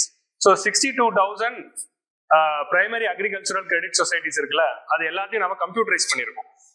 Cooperative societies எல்லாமே கம்ப்யூட்டரைசேஷன் இல்லாம இருந்தது. 62,000 வந்து கம்ப்யூட்டரைசேஷன் பண்ணி கொண்டு வந்திருக்கும். ஸோ மினிஸ்ட்ரி ஆஃப் கோஆபரேஷன் இப்போ ஆரம்பிச்சிருக்கோம்ல, கவர்மெண்ட் வந்து கோஆபரேட்டிவ் ஃபார்மிங்ல நிறைய பிளான்ஸ் வச்சிருக்காங்க. மினிஸ்ட்ரி ஆஃப் கோஆபரேஷன் ஆரம்பிச்சிருக்கோம். அதுக்கப்புறமா வந்து ஃபார்மர் ப்ரொடியூசர் ஆர்கனைசேஷன்ஸ் ஆரம்பிச்சிருக்கோம். இது எல்லாமே வந்து கோஆபரேட்டிவ் ரெவல்யூஷன் இன் அக்ரிகல்ச்சரை கொண்டு வரணும் அப்படிங்கிற எய்ம்ல தான். அதுல ஃபர்ஸ்ட் ஸ்டெப்பா வந்து பேங்கிங், கோஆபரேட்டிவ் பேங்க்ஸ் எல்லாத்தையுமே வந்து டிஜிட்டைஸ் பண்ணியிருக்காங்க சிங்கிள் நேஷனல் சாஃப்ட்வேர் நெட்வொர்க் மூலமா. அதுக்கப்புறம் agriculture infrastructure fund, Pradhan Mantri Kisan மான் சம்பதா யோஜனா, கிருஷி சிஞ்சாய் யோஜனா, இந்த மாதிரியான ஸ்கீம்ஸ் மூலமா they are again focusing on agriculture. So agriculture infrastructure fund எதுக்கு? இது வந்து ஒரு fund of fund. So budgetary allocation மூலமா கவர்மெண்ட் இல்ல பணம் போடுவாங்க. இந்த பணத்தை எதுக்குன்னா ரீஃபினான்சிங் பர்பஸ். இந்த பணத்தை வந்து எந்த பேங்க் வேணாலும் எடுத்துக்கலாம், இல்ல எந்த ரீஃபினான்சிங் ஏஜென்சி வேணாலும் எடுத்துக்கலாம். இவங்க என்ன பண்ணலாம், இன்னொரு பேங்க்கு கூட கொடுக்கலாம். இவங்க கிட்ட இருந்து நீங்க ஒரு ஃபார்மர் போய் லோன் வாங்கிக்கலாம், இல்ல any individual can get loans. So இந்த அக்ரிகல்ச்சர் இன்ஃப்ராஸ்ட்ரக்சர் ஃபண்ட் மூலமா ரீஃபினான்சிங் நடக்குது. இந்த பணம் எதுக்கு யூஸ் பண்ணோம்னா to create agricultural infrastructure. So இது படிக்கிறப்போ அடுத்து நீங்க என்ன படிக்கணும், என்னென்ன infrastructure eligible which is to get loans under the agricultural infrastructure fund. அதுக்கு ஒரு லிஸ்ட் கொடுத்துருக்காங்க. Warehouses, silos. ஸோ இந்தியாவில் one of the biggest issue இதுதான், நம்மளோட warehouse infrastructure is so poor. Okay, அதனாலதான் ஃபுட் வேஸ்டேஜஸ் அவ்வளவு நடக்குது. Packhouses, assaying units, இதெல்லாம் வந்து APMC infrastructure. Sorting and grading units, APMC infrastructure. Cold chains வந்து freezers. இந்த டொமேட்டோ, ஃப்ரூட்ஸ் அண்ட் வெஜிடபிள்ஸ் எல்லாம் வந்து நீங்க ஃப்ரீஸ் பண்ணி வைக்கிறதுக்கு cold chains. Logistic facilities, primary processing centres and ripening chambers, fruit ripening chambers. இந்த மாதிரியான அக்ரிகல்ச்சர் ரிலேட்டட் இன்ஃப்ராஸ்ட்ரக்சர்ஸ் எல்லாத்தையும் கன்ஸ்ட்ரக்ட் பண்றதுக்கு இது எலிஜிபிள் அப்படின்னு போட்டிருக்கு. ஸோ இது ஒரு பிலிம்ஸ் கொஸ்டினா வரலாம். Which of the following infrastructure is eligible under the agriculture infrastructure fund. So இந்த அக்ரிகல்ச்சர் இன்ஃப்ராஸ்ட்ரக்சர் ஃபண்ட் மாதிரியே அனிமல் ஹஸ்பண்டரி இன்ஃப்ராஸ்ட்ரக்சர் ஃபண்ட் அப்படின்னு ஒரு ஃபண்ட் இருக்கு. ஃபிஷரிஸ் இன்ஃப்ராஸ்ட்ரக்சர் ஃபண்ட் அப்படின்னு ஒரு ஃபண்ட் இருக்கு. மூணுமே இருக்கு, மூணுமே ஒரே மெக்கானிசம் தான். ஃபிஷரிஸ் இன்ஃப்ராஸ்ட்ரக்சர் ஃபண்ட் வந்து ஃபிஷர்மேன் கம்யூனிட்டிக்கு ரிலேட்டட் ஃபிஷிங் ரிலேட்டட் இன்ஃப்ராஸ்ட்ரக்சர் பார்த்துக்குது. அனிமல் ஹஸ்பண்டரி இன்ஃப்ராஸ்ட்ரக்சர் ஃபண்ட் வந்து ஃபிஷிங் தவிர இருக்க மிச்சம் எல்லாமே, டைரி, பீ கீப்பிங், அபிகல்ச்சர், செரிகல்ஸ், இந்த மாதிரி விஷயங்கள் எல்லாமே பார்த்துக்குது. ஸோ ஆனா மூணுத்துக்கும் இன்ஃப்ராஸ்ட்ரக்சர் ஃபண்ட் தனித்தனியா இருக்கு. சரியா? Krishi Sinchai Yojana, micro irrigation, per drop more crop காம்போனன்ட்ல மைக்ரோ இரிகேஷனும் watershed development in the areas. Watershed டெவலப்மெண்ட்னா என்ன? தண்ணியோட கேட்ச்மெண்ட், அதாவது அந்த மழை எங்க விழுதோ அந்த விழுற தண்ணியை வந்து நீங்க கேட்ச் பண்ணணும். அதான் வந்து கேட்ச்மெண்ட் ஏரியான்னு. அந்த தண்ணியை கேட்ச் பண்ணி அது விழுற தண்ணி வந்து எல்லாம் வந்து ஒரு பாத்துல வருது இல்ல, ஒரு பாத்துல வந்து அது வந்து ஒரு குட்டையில வரும், அப்புறம் அது ஏரியா மாறும், அப்புறம் தான் அது வந்து ஒரு ஆறுக்கு வரும். ஸோ அந்த ரூட் இருக்குல்ல, அந்த ரூட் எல்லாத்தையுமே வந்து நீங்க வந்து என்ஷோர் பண்ணணும். நம்ம என்ன பண்றோம், அந்த ரூட்டை பிளாக் பண்ணி வச்சிடறோம். ஸோ வாட்டர் ஷெட் டெவலப்மெண்ட்னா ஒரு இந்த மாதிரி அந்த ரூட் எல்லாத்தையும் கிளியர் பண்ணி அந்த ஒரு ரூட் இருக்குல்ல, தண்ணி விழுந்ததுல இருந்து அது நியரஸ்ட் ரிவர்ல வந்து சேர்ற அந்த ஏரியா தான் ஒரு வாட்டர் ஷெட். ஸோ அந்த வாட்டர் ஷெட் டெவலப்மெண்ட் தான் வந்து கிருஷி சிஞ்சாயில ஒரு காம்பனன்ட். கிருஷி சிஞ்சாய்னா வெறும் மைக்ரோ இரிகேஷன் இல்லை, அது 3 காம்பனன்ட் இருக்கு. ஒரு காம்பனன்ட் தான் ஃபார்மருக்கு மைக்ரோ இரிகேஷன், ட்ரிப்லர், ஸ்ப்ரிங்க்லர்லாம் தரும் லோன்ல. இன்னொரு முக்கியமான காம்பனன்ட் வந்து வாட்டர் ஷெட் டெவலப்மெண்ட். இந்த வாட்டர் ஷெட் எல்லாம் ஒழுங்கா இருக்கா அப்படிங்கறத என்ஷோர் பண்ணும். அதுக்கு தான் எம்ஜி நரேகா ஒர்க்கர்ஸை யூஸ் பண்ணிப்பாங்க. எம்ஜி நரேகா ஒர்க்கர்ஸ் யூஸ் பண்ணி அது தூர்வாரி ரூட் எல்லாம் கிளியர் பண்ணி, அதுவே சிட்டியா இருந்துச்சுன்னா அங்க வீடு கட்டிடுவாங்க, வேலைச்சேரி மாதிரி இப்ப நம்ம பார்த்தோம்ல. ஸோ சிட்டியில வாட்டர் ஷெட் டெவலப்மெண்ட் இல்லாதனாலதான் அர்பன் பிளேட்டிங்கே நடக்குது. ஸோ அதுதான் பிரச்சனை. வீட் ப்ரொக்யூர்மெண்ட் வந்து அதிகமா இருக்கு அப்படின்னு சொல்றாங்க. அதே மாதிரி பிஎம் ஆஷா ஸ்கீம், இந்த பிஎம் ஆஷா ஸ்கீம் வந்து 2018 லான்ச் பண்ணாங்க. லாஸ்ட் 2-3 இயர்ஸா ஃபண்டிங் இது கம்மியா இருக்கு அப்படின்னு நான் நிறைய கிளாஸ்ல இதுக்கு முன்னாடி சொல்லியிருக்கேன்ல. இந்த வருஷம் வரக்கூடிய ஃபைனான்சியல் இயர்ல வந்து ஃபண்டிங் கொடுக்க அதிகப்படுத்திருக்காங்க. ஸோ நம்ம அன்னைக்கு பேசிட்டு இருந்தோம்ல, ஸோ லாஸ்ட் 2-3 இயர்ஸா வந்து ஃபண்டிங் இல்லை அப்படின்னு பார்த்தோம். பட் இந்த வரக்கூடிய அப்கமிங் ஃபினான்ஷியல் இயர்ல, அதாவது இன்னும் இன்ட்ரீம் பட்ஜெட்ல சொல்லியிருக்காங்க, ஜூலைல தான் தெரியும், ஆஷா ஸ்கீமுக்கு வந்து திரும்ப வந்து ஃபண்ட் அலோகேட் பண்ணியிருக்காங்க. ஸோ அன்னதேதா ஏட் சன்ரக்ஷன் அபியான்னா என்ன, எம்எஸ்பி ரிஃபார்ம்ஸ்க்காக கொண்டு வந்த ஸ்கீம் தான் இது. ஸோ எம்எஸ்பி ரிஃபார்ம்ஸ் பத்தி எந்த கொஸ்டின் வந்தாலும் இதுதான் சொல்லணும். இந்த ஃபார்மர் இஷ்யூக்கெல்லாம் சொல்யூஷனே இதுதான். அந்த எம்எஸ்பி ரிஃபார்ம்ஸை வந்து நம்ம ட்ரையல் அண்ட் எரர் பேசிஸ்ல ஆயில் சீட்ஸ்ல அண்ட் பல்சஸ் பண்றோம். ஆயில் சீட்ஸ் அண்ட் பல்சஸோட ப்ரொக்யூர்மெண்ட்ல ட்ரையல் அண்ட் எரர்ல பண்ணிட்டு அது சூப்பர் ஆயிடுச்சுன்னா மிச்சம் 23க்கு எக்ஸ்டெண்ட் பண்ணும். அதான் ஆஷாவோட ஃபியூச்சர். ஸோ இதுல என்ன பண்றோம், பிரைஸ் டெஃபிஷியன்சி பேமெண்ட் ஸ்கீம், அதே மாதிரி வந்து பிரைவேட் ஸ்டாக்கிஸ்ட் ஸ்கீம் அப்படின்னு ஒன்று இருக்கு, அப்புறமா ப்ரொக்யூர்மெண்ட் ஸ்கீம் அப்படின்னு 3 இருக்கும். ஸோ அந்த 3மே போய் பாருங்க, it's very important thing. Price deficiency payment is very important reform in the MSP. So MSP என்ன சொல்லுவோம், மார்க்கெட் பிரைஸ் வந்து எம்எஸ்பியோட கீழே போயிடுச்சுன்னா கவர்மெண்ட் எம்எஸ்பியில ப்ரொக்யூர் பண்ணிடுவோம். நம்ம எம்எஸ்பியை வந்து எப்படி மாத்தி வச்சிருக்கோம்னா, எலெக்ஷன் பர்பஸ்க்காக ஏத்தி அது ஹையஸ்ட் எப்பவுமே மார்க்கெட்டை விட ஹையா இருக்க மாதிரி தான் ஆக்கி வச்சிருக்கோம். So MSP is becoming default. So government is unwantedly procuring and keeping in the buffer stock. அதனால வேஸ்டேஜஸ் நடக்குது. ஸோ அதனால கவர்மெண்ட் ஃபிஸ்கல் ஃபுட் சப்சிடி அதிகமாகும். அப்போ நம்ம என்ன பண்ணலாம் அப்படின்னா, ஏன் அப்போ நம்ம தேவையில்லாத ப்ரொக்யூர் பண்ணோம், மார்க்கெட் பிரைஸ் எம்எஸ்பியோட கம்மியாயிடுச்சுன்னா நீங்க போய் மார்க்கெட்ல வித்துருங்க.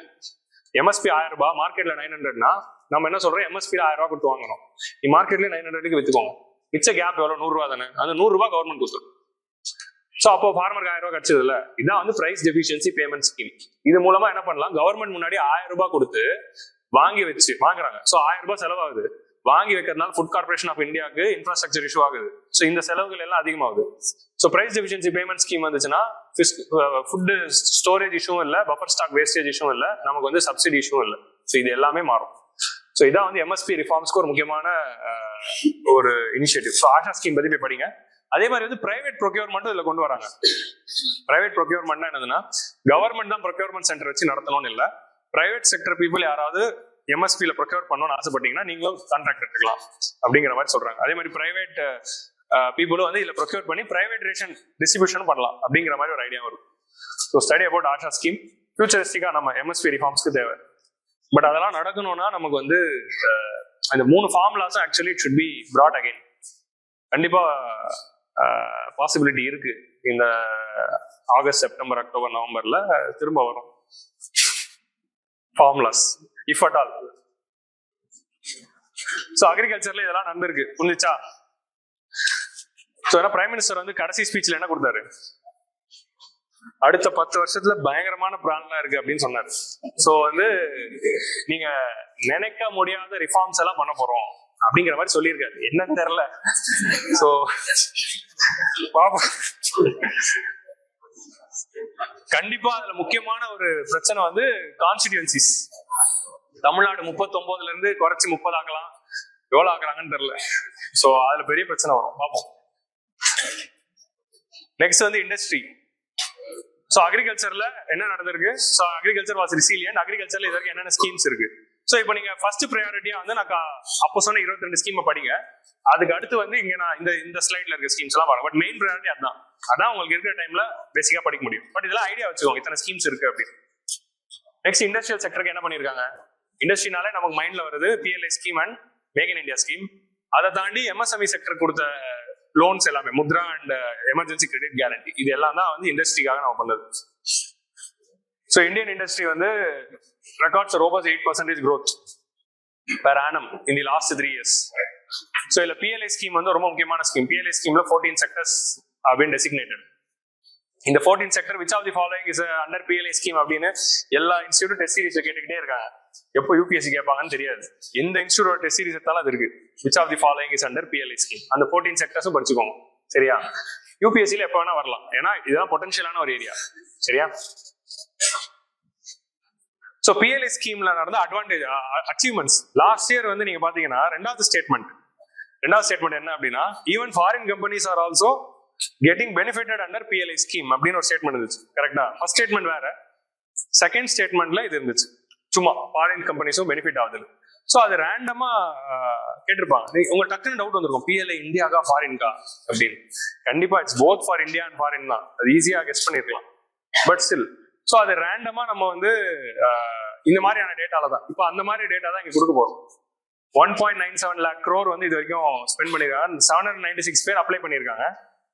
இந்த 796 அப்ளிகேஷன்ஸ்ல வந்து அப்ரூவல் ஆயிருக்கு. இது வரைக்கும் 746 கம்பெனிஸ் வந்து PLI ஸ்கீம்ஸ்ல 14 செக்டர்ஸ்லயும் பெனிஃபிட் ஆகிறதுக்கு அப்ளை பண்ணாங்க.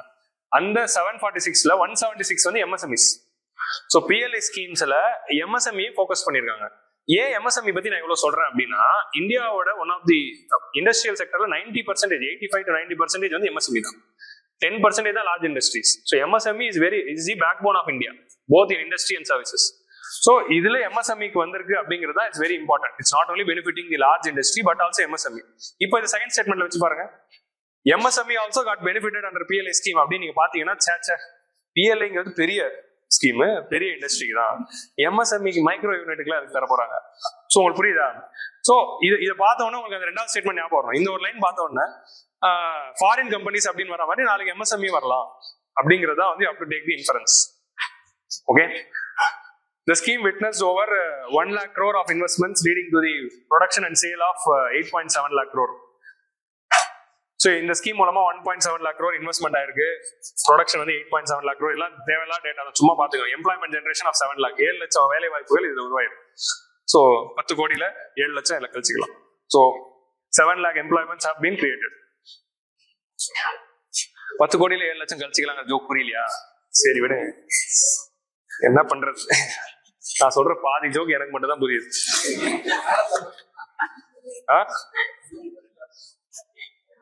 வருஷத்துக்கு 2 கோடி பேருக்கு வேலை உருவாக்க போறோம் அப்படிங்கிறது கவர்மெண்டோட election manifesto.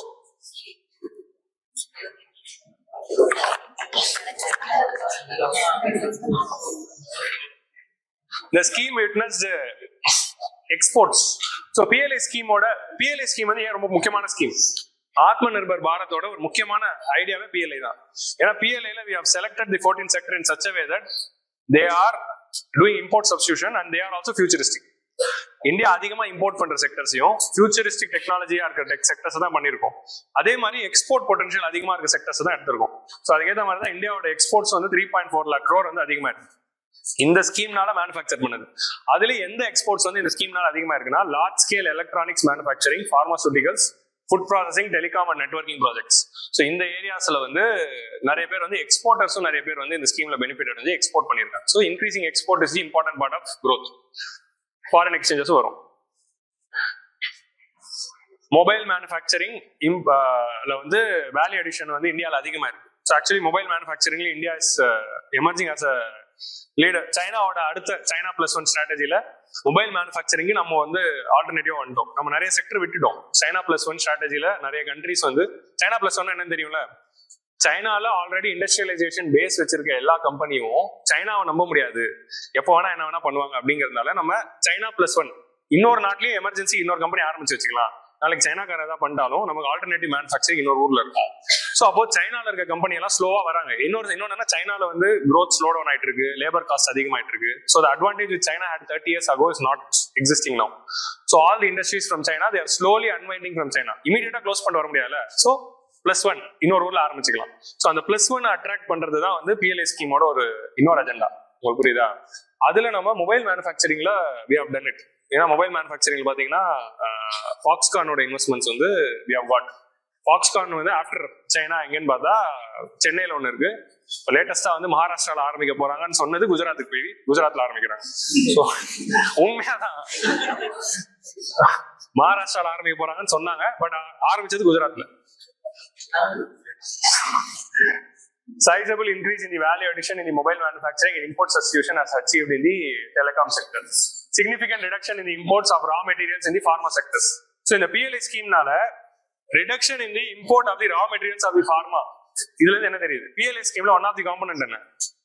Key starting ingredients and active pharmaceutical ingredients. அதோட ப்ரொடக்ஷன் அதிகப்படுத்த போறோம் அப்படிங்கிறது ஒரு காம்பனன்ட். பார்மாசூட்டிக்கல்ல 2 காம்பனன்ட் இருக்கும். அதுல KPI ஒன்னு இருக்கும், key starting KSI, key starting ingredient and active pharma API. இது ரெண்டு என்னன்னா ஒரு மருந்து செய்யறதுக்கான ரா மெட்டீரியல். நம்ம வந்து பார்மாசூட்டிக்கல் மேனுஃபேக்சரிங் அதிகமா பண்றோம், ஆனா ரா மெட்டீரியல் சைனா கிட்ட இருந்து வாங்கி நம்ம அதை அசம்பிள் பண்ணி தான் மருந்தாக்கணும். ஸோ அந்த ரா மெட்டீரியல் மேனுஃபேக்சரிங் அதிகப்படுத்தணுங்கிறது தான் PLIல ஃபார்மாவோட எய்ம். ஸோ அது குறைஞ்சிருக்கு. Reduction in import of raw materials in the pharma sector. Jump in the turnover of the drone sectors. ஏன்னா ட்ரோன் இம்போர்ட் வர பேன் பண்ணிருக்கோம். Drone imports are ban. ஏன்னா இந்தியாவில யாரா drone use பண்ணீங்கன்னா இந்தியன் ட்ரோன்ஸ் தான் யூஸ் பண்ணணும் அப்படின்னு சொல்லியாச்சு. ஸோ அது நடந்துச்சு. Start up India, stand up இந்தியால 1.4 lakh ஸ்டார்ட் அப்ஸ் இது வரைக்கும் ரெஜிஸ்டர் ஆயிருக்கு. இதனால ஒரு 12 லட்சம். ஸோ இங்க ஒரு 7, இங்க ஒரு 19 லட்சம், 12 லட்சம் ஜாப்ஸ் வந்திருக்கு. Start up India, stand up India பத்தி படிங்க. It's very important scheme. இது வரைக்கும் PYQல எந்த கொஸ்டினும் கேட்கல, ஆனா இது ஒரு முக்கியமான ஸ்கீம், அதனால கண்டிப்பா கேட்கலாம். அதனால படிங்க. ஸ்டார்ட் அப்போட டெஃபினிஷன் என்ன அப்படிங்கிறது படிங்க. ஏன்னா இப்ப நான் சொன்னல 10 இயர்ஸ்க்குள்ள இருக்கணும், இனோவேட்டிவ் ப்ராடக்ட் பண்ணிருக்கணும். இப்ப நீங்க டீ கடை ஆரம்பிச்சுட்டு ஸ்டார்ட் அப்னு சொல்லக்கூடாது, IAS அகாடமி ஆரம்பிச்சுட்டு ஸ்டார்ட் அப்னு சொல்லக்கூடாது. உங்களுக்கு புரியுதா? நீங்க வந்து ஒரு இனோவேஷன் கொண்டு வரணும், அந்த ப்ராடக்ட்ல ஒரு புது இனோவேஷன் பண்ணி புதுசா ஒன்று பண்ணாதான் அது ஸ்டார்ட் அப் அப்படின்னு சொல்லுவாங்க. ஸோ இந்த மாதிரி டெஃபினிஷன்ஸ் இருக்கு. 10 இயர்ஸ் இருக்கணும், டர்ன் ஓவர் 100 crore இருக்கு, இந்த மாதிரியான டெஃபினிஷன்ஸ் எல்லாம் இருக்கு. ஸோ இதெல்லாம் வந்து you can see here. So இப்போ எதாவது முடிஞ்சிச்சு? அக்ரிகல்ச்சர் இண்டஸ்ட்ரி முடிஞ்சிச்சா? இண்டஸ்ட்ரியில மேஜர் PLIயோட அச்சீவ்மெண்ட்ஸ் பார்த்தோம். இப்போ MSME இண்டஸ்ட்ரியோட அடுத்த முக்கியமான பில்லர் வந்து MSME. ஸோ இப்போ இதுல இருந்து உங்களுக்கு என்ன கிடைக்குதுன்னா PLI ஸ்கீம்னா என்னங்கிறது நீங்க படிக்கணும். அதுல இருக்க 14 செக்டர்ஸ் என்னங்கிறது பாருங்க. PLI ஸ்கீம் வச்சு 3 எடிட்டோரியல் இருக்கு. பார்மாசூட்டிக்கல் ஒன்று, ஃபுட் ப்ராசஸிங் ஒன்று, எலக்ட்ரானிக்ஸ் ஒன்று. மூணுத்துக்கும் ஐ வுட் ஹவ் கவர்ட். 14ல எல்லாமே கவர் பண்ணல, பட் 3 முக்கியமானதுக்கு I would have covered. So அதுல என்னென்ன பண்றாங்க அப்படின்னு டீடைல்டா இருக்கும். ஸோ அதுல இந்த மாதிரி ட்ரெண்ட்ஸ் வந்து இப்போ அந்த செகண்ட் ஸ்டேட்மெண்டா வரலாம் அப்படிங்கறத உங்களோட மைண்ட்ல இருக்கணும். PLI ஸ்கீம்னால exports have increase, imports have decreased, mobile manufacturing has increased, இந்த மாதிரி ஏதாவது ஒரு ஸ்டேட்மெண்ட் வரலாம். ஸோ அதுதான் இன்ஃபரன்ஸ் நீங்க எடுக்கும். ஸோ எம்எஸ்எம்இக்கு வந்து நம்ம வந்து எம்எஸ்எம்இக்கு நிறைய பார்த்துருக்கோம். இதுல வந்து ஒரு புது விஷயத்தை பத்தி சொல்றாங்க. இப்போ வந்து ஒரு எம்எஸ்எம்இ இருக்கு. எம்எஸ்எம்இ கூட்ஸை ப்ரொடியூஸ் பண்ணி விற்கிறாங்க. எம்எஸ்எம்இ கிட்ட யார் வாங்குறாங்கன்னா கவர்மெண்ட்டும் வாங்குது, பிரைவேட்டும் வாங்குறாங்க. கரெக்டா? ப்ரொக்யூர் பண்றாங்க. ஸோ கவர்மெண்ட் ப்ரொக்யூர் பண்றதுக்கு நம்ம ஜெம்னு ஒரு போர்ட்டல் இருக்கு. அப்புறமா வந்து ஜெம்னா என்ன? ஜெம் போர்ட்டல்ல கவர்மெண்ட் மார்க்கெட் பிளேஸ். அதுல வந்து கவர்மெண்ட் வந்து மேண்டேட்டரியா எந்த பொருள் வாங்கினாலும் ஜெம் மூலமா தான் வாங்கணும் அப்படின்னு சொல்றாங்க. இந்த பென்னு, பென்சில், பேப்பர் இதெல்லாம் வாங்குறாங்கல்ல கவர்மெண்ட்ல, அது எல்லாமே நீங்க வந்து வாங்கினா ஜெம் மூலமா தான் வாங்கணும்ட்டாங்க. ஜெம்ல யார் எலிஜிபிள்னா எம்எஸ்எம்இ மட்டும் தான் எலிஜிபிள். ஸோ தட் அது ப்ரொக்யூர் பண்ணணும். ஸோ அது வந்து கவர்மெண்ட் சைட்ல. அதே மாதிரி கவர்மெண்டோட லார்ஜ் ப்ரொக்யூர்மெண்ட் எல்லாம் மினிமம் எம்எஸ்எம்இக்கு ஒரு போர்ஷன் கொடுத்துருக்காங்க. இப்போ பிரைவேட் சைடுக்கு ஒரு இன்சென்டிவ் தராங்க. நீங்க எம்எஸ்எம்இ கிட்ட இருந்து ஒரு பொருளை வாங்குறீங்க, ஒரு ரா மெட்டீரியலோ ஒரு பேமெண்ட் வாங்குறீங்கன்னு வச்சுக்கோங்களேன். அந்த பர்டிகுலர் கம்பெனி வந்து கார்பரேட் டாக்ஸ் ஃபைல் பண்றப்போ எம்எஸ்எம்இ கொடுத்த பேமெண்ட்டை டிடக்ஷன்ல கிளைம் மைனஸ் பண்ணிக்கலாம். இப்போ நம்ம இண்டிவிஜுவல் இன்கம் டாக்ஸ் பண்றப்போ என்ன பண்றோம்? ஹவுசிங், வீட்டு வாடகை, எஜுகேஷன், ஸ்கூல் பசங்களோட ஃபீஸ், இது எல்லாத்தையும் நம்ம இன்கம்ல இருந்து டிடக்ட் பண்ணிட்டு மிச்ச காசு தானே டாக்ஸபிள் இன்கமா கட்டுறோம். கார்பரேட் டாக்ஸ் வந்து ஒரு கார்பரேட் கட்டும்போது எம்எஸ்எம்இ கிட்ட இருந்து அவன் ரா மெட்டீரியல்ஸோ இல்லை ஏதோ ஒரு கூட்ஸோ ப்ரொக்யூர் பண்ணியிருந்தாங்கன்னா அதுக்கான பேமெண்ட்டை நீங்க டாக்ஸ் வந்து டிடக்ட் பண்ணிக்கலாம். ஸோ அந்த மாதிரி ஒரு ப்ரொவிஷன் கொடுக்குறாங்க. இது மூலமா எல்லா கார்பரேட்ஸ் என்ன பண்ணுவாங்க? பொருள் வாங்கினா எம்எஸ்எம்இ கிட்ட இருந்து வாங்குவாங்க. ஸோ இந்த ப்ரொவிஷன் வந்து கொடுத்துருக்காங்க. ஸோ அது வந்து it has facilitated timely receipt of payments for MSME by allowing tax deduction of our expenditures incurred to the payment. So அந்த எந்த வருஷத்துல பேமெண்ட் நடக்குதோ அது வந்து கவர்மெண்ட் வந்து எனேபிள் பண்ணதுனால நிறைய எம்எஸ்எம்இ பெனிஃபிட் அடைஞ்சிருக்காங்க அப்படின்னு சொல்றாங்க. ஸோ இந்த பேமெண்ட்டுக்கு இன்னொன்று கவர்மெண்ட் என்ன பண்ணிருக்காங்கன்னா எம்எஸ்எம்இ ஆக்ட் அமெண்ட் பண்ணி எம்எஸ்எம்இ கொடுக்க வேண்டிய இந்த பேமெண்ட்டுக்கு வந்து ஒரு டைம் வச்சிருக்காங்க. இந்த டைம்குள்ள நீங்க பேமெண்ட் பண்ணல, எம்எஸ்எம்இ இருந்து வாங்குறீங்க 3 மாசத்துக்குள்ள கட்டணும் அப்படின்னு ஒரு ரூல் இருக்குன்னா, நீங்க 3 மாசத்துக்குள்ள பேமெண்ட் கட்டல அப்படிங்கிற போது எக்ஸ்ட்ரா போச்சுன்னா நீங்க ஃபைன் கட்டணும். நீங்க எவ்வளவு பேமெண்ட் உங்களுக்கு கொடுக்கணுமோ அதுக்கு எக்ஸ்ட்ராவா கம்பெனிஸ் கொடுக்கணும்னு ஒரு ப்ரொவிஷனே இருக்கு. ஸோ ஆனா அந்த மாதிரி ஃபைனா கட்டுறது வந்து டிடெக்ட் பண்ண முடியாது. அப்ப இவங்க என்ன பண்ணுவாங்க? வேணும்னு லேட்டா கட்டி அதிகமா டிடெக்ட் பண்ணிப்பாங்கல்ல. ஸோ ஃபைனா கட்டுறது டிடெக்ட் பண்ண முடியாது. ஸோ அதுதான் இதுல இருக்கு. ஸோ அக்கார்டிங் டு செக்ஷன் இது வந்து நீங்க அப்படியே ஒரு பிலிம் ஸ்டேட்மெண்டா யோசிச்சு பாருங்க. அப்படியெல்லாம் இருக்கா அப்படின்னு நீங்க எக்ஸாம் ஹால்ல யோசிப்பீங்க. அப்படியா அப்படின்னு, பட் இருக்கு. Mandate that buyer is liable to pay interest on the delayed payments since payment to such interest rate is considered female leather, no deduction is allowed. இது என்னன்னா எம்எஸ்எம்இ பத்தி சொல்லும் போது ரேண்டமா ஒரு பேராகிராஃப்ல இது இருந்துச்சு. இது புது கண்டென்ட்டா இருக்கு, நாளைக்கு ஸ்டேட்மெண்டா வரலாமே அப்படிங்கிறதுனால I've just added.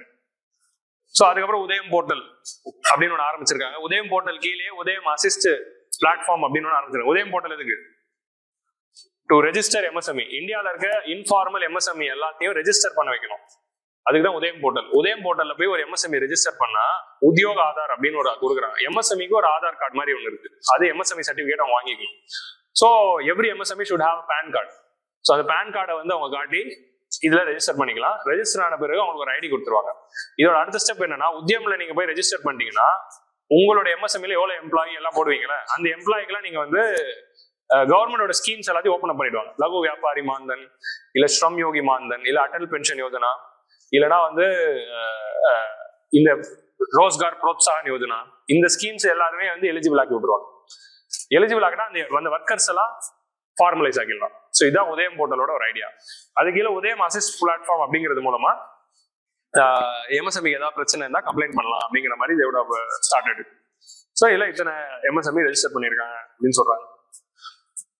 ஸோ அடுத்து விஸ்வகர்மா பத்தி நம்ம இப்பதான் பார்த்தோம்.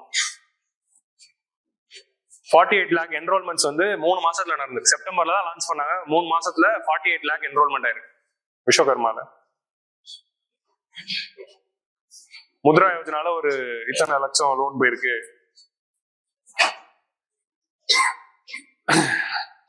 ஸோ இந்த எம்எஸ்எம்இ முத்ரா யோஜனால வந்து கிரெடிட் கேரண்டி காம்போனன்ட் இருக்கு.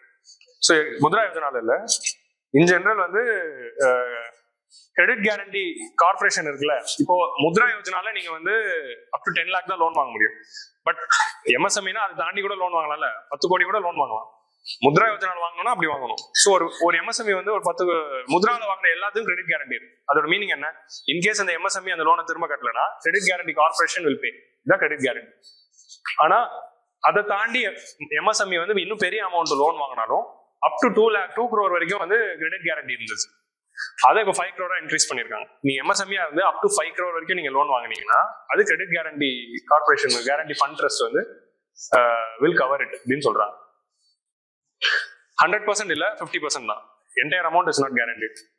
Emergency credit line guarantee scheme is very important scheme. ஆத்ம நிர்பர் பாரத் கீழ வந்தது. இதுல வந்து emergency credit line guarantee scheme பத்தி படிக்கிறப்போ இருங்க ஓகே, இதுல 1.0, 2.0, 3.0, 4.0 அப்படின்னு 4 வெர்ஷன் இருக்கும். ஏன்னா 2020ல ஒன்று சொன்னாங்க, 21ல ஒன்று ஆட் பண்ணாங்க, 22ல ஒன்று ஆட் பண்ணாங்க, 23ல ஒன்று ஆட் பண்ணாங்க. ஒரு வருஷம் பட்ஜெட்லயும் ஒரு காம்போனன்ட் வந்து அதில் ஆட் பண்ணாங்க. ஏன்னா emergency credit line guarantee scheme வந்து எக்ஸ்கியூஸ் மீ, இந்த ஸ்கீம் வந்து பேண்டமிக்ல ரொம்ப யூஸ்ஃபுல்லா இருந்ததுனால government is continuing it till today. So இதுல என்ன பண்றாங்கன்னா எம்எஸ்எம்இ ஒரு லோன் வாங்கி, அதாவது ஆல்ரெடி வாங்கின லோன் இருக்குல்ல, அந்த லோன் வந்து கட்ட முடியாத ஒரு சூழல் தான் பேண்டமிக்ல இருந்துச்சு. ஆல்ரெடி ஒரு 20 லட்சம் லோனு, 50 லட்சம் லோனு, 1 கோடி லோன் இருக்கு.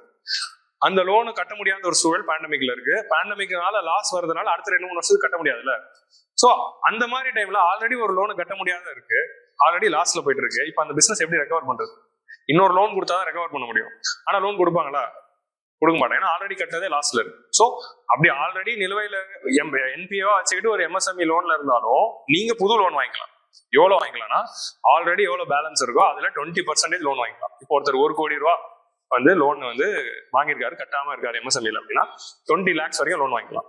20% ஆஃப் எக்ஸிஸ்டிங் லோன் வாங்கிக்கலாம். அதே மாதிரி ஆல்ரெடி வாங்கின லோனுக்கு வந்து மொரட்டோரியம் பீரியட் 2 years கொடுத்தாங்க. 2 வருஷத்துக்கு நீ இன்ட்ரெஸ்ட் பிரின்சிபல் கட்ட தேவையில்ல, 2 வருஷம் கழிச்சு கட்டு. Repayment period they extended it to 6 years. So moratorium period, மொரட்டோரியம்னா வந்து பேமெண்ட் ஹாலிடே, அதாவது இன்ட்ரெஸ்ட்டும் பிரின்சிபலும் நீ கட்டாம இருக்கலாம். நீங்க 3 மாசத்துக்கு மேல கட்டாம இருந்தா அது என்பிஏல மொரட்டோரியம் பீரியட்ன்றாங்கன்னா அந்த மொரட்டோரியம் பீரியட் முடியிற வரைக்கும் நீங்க கட்டாம இருந்தாலும் அது என்பிஏ ஆகாது. ஸோ அது மாதிரி 2 years மொரட்டோரியம், 6 years வரைக்கும் ரீபேமெண்ட் டைம் அப்படிங்கிறத எக்ஸ்டெண்ட் பண்ணி ரீஸ்ட்ரக்சரிங் பண்ணாங்க. ஸோ இது வந்து நிறைய எம்எஸ்எம்இக்கு வந்து ஹெல்ப் பண்ணுச்சு. ஸோ அதனாலதான் emergency credit line guarantee scheme is very important scheme. அதை 4 வருஷமா கண்டினியூ பண்றாங்க. ஒரு வருஷம் ஒரு செக்டரா ஆட் பண்ணிட்டே வந்தாங்க. அது என்னென்னங்கிறத நீங்க ப்ரிலிம்ஸ் பாயிண்ட் ஆஃப் வியூல பார்க்கணும். நான் அது ஸ்லைட்ல போட்ட மாதிரி தான் ஞாபகம், இமேஜ் வந்து வரும், ஆனா எங்க போச்சுன்னு தெரியல. அந்த 1.0 to 4 இதுவுமே போட்ட மாதிரி தான் ஞாபகம் இருக்கு. ஒருவேளை அந்த சாப்டர்ல போட்டனான்னு தெரியல, ஏதோ ஒரு சாப்டர்ல இருக்கு, பார்ப்போம். நீங்க வீட்டுல போய் பாருங்க. ஆனா சரியா, MSME portfolio of schedule commercial bank has improved. நிறைய ஷெட்யூல் கமர்ஷியல் பேங்க் இப்போ எம்எஸ்எம்இக்கு லோன் தராங்க. கிராஸ் நான் பெர்ஃபார்மிங் அசெட்ஸ் வந்து எம்எஸ்எம்இக்கு குறைஞ்சிருக்கு. Gross non performing assets decline to 4.7% from 7.7. போன வருஷம் வந்து 7.7ல என்பிஏ இருந்தது, இப்போ 4.7 ஆயிருக்கு. என்பிஎஸ் இந்த எம்எஸ்எம்இஸ், ஏன்னா இந்த மாதிரி கவர்மெண்ட்லாம் ஹெல்ப் பண்ணதுனால எம்எஸ்எம்இலாம் ரெக்கவர் ஆகி லோன்லாம் கட்டுறாங்க அப்படின்றாங்க. லாஜிஸ்டிக்ஸ், ஸோ இண்டஸ்ட்ரியில் அடுத்த காம்பனன்ட் என்ன? லாஜிஸ்டிக்ஸ். இந்த லாஜிஸ்டிக்ஸை பொறுத்த வரைக்கும் இல்ல சர்வீசஸ்ல லாஜிஸ்டிக்ஸ் வரும், இண்டஸ்ட்ரியில லாஜிஸ்டிக்ஸை பொறுத்த வரைக்கும் நேஷனல் லாஜிஸ்டிக் பாலிசி ஒன்று வந்திருக்குல்ல. நேஷனல் லாஜிஸ்டிக் பாலிசி ரொம்ப முக்கியமான பாலிசி. 2022ல லான்ச் பண்ணியிருக்காங்க. அதே இப்போ நான் சொல்றேன்னா அது 8 இருக்கு பாருங்க. எந்த எடிஷன் ஞாபகம் இல்லை, ஆனா நேஷனல் லாஜிஸ்டிக் பாலிசியை ஃபுல் டீடைலா டிஸ்கஸ் பண்ணியிருக்கேன். It's very important thing. So இந்த நேஷனல் லாஜிஸ்டிக் பாலிசியோட ஒரு காம்போனன்ட் தான் என்ன அப்படின்னா unified logistic interface platform. So இந்த பிளாட்ஃபார்ம்ல என்ன இருக்குன்னா 35 systems of 8 different ministries and 699 industries வந்து இதுல ரெஜிஸ்டர் இருக்கு. 8 மினிஸ்ட்ரியோட 35 சிஸ்டம் வந்து இன்டகிரேட் ஆயிருக்கு. அதுக்கு மீனிங் என்ன அப்படின்னா 35 systems-னா 35 different portals. Like for example IRCTC இல்ல நம்மளோட கூட்ஸ் ட்ரெயினோட புக்கிங் ஒரு சைட்ல இருக்கும். இன்னொரு சைடு வந்து கார்கோ ஃபிளைட் இருக்குல்ல, அதோட புக்கிங் போர்ட்டல் ஒன்று இருக்குல்ல, அது இதுக்குள்ள இருக்கும்.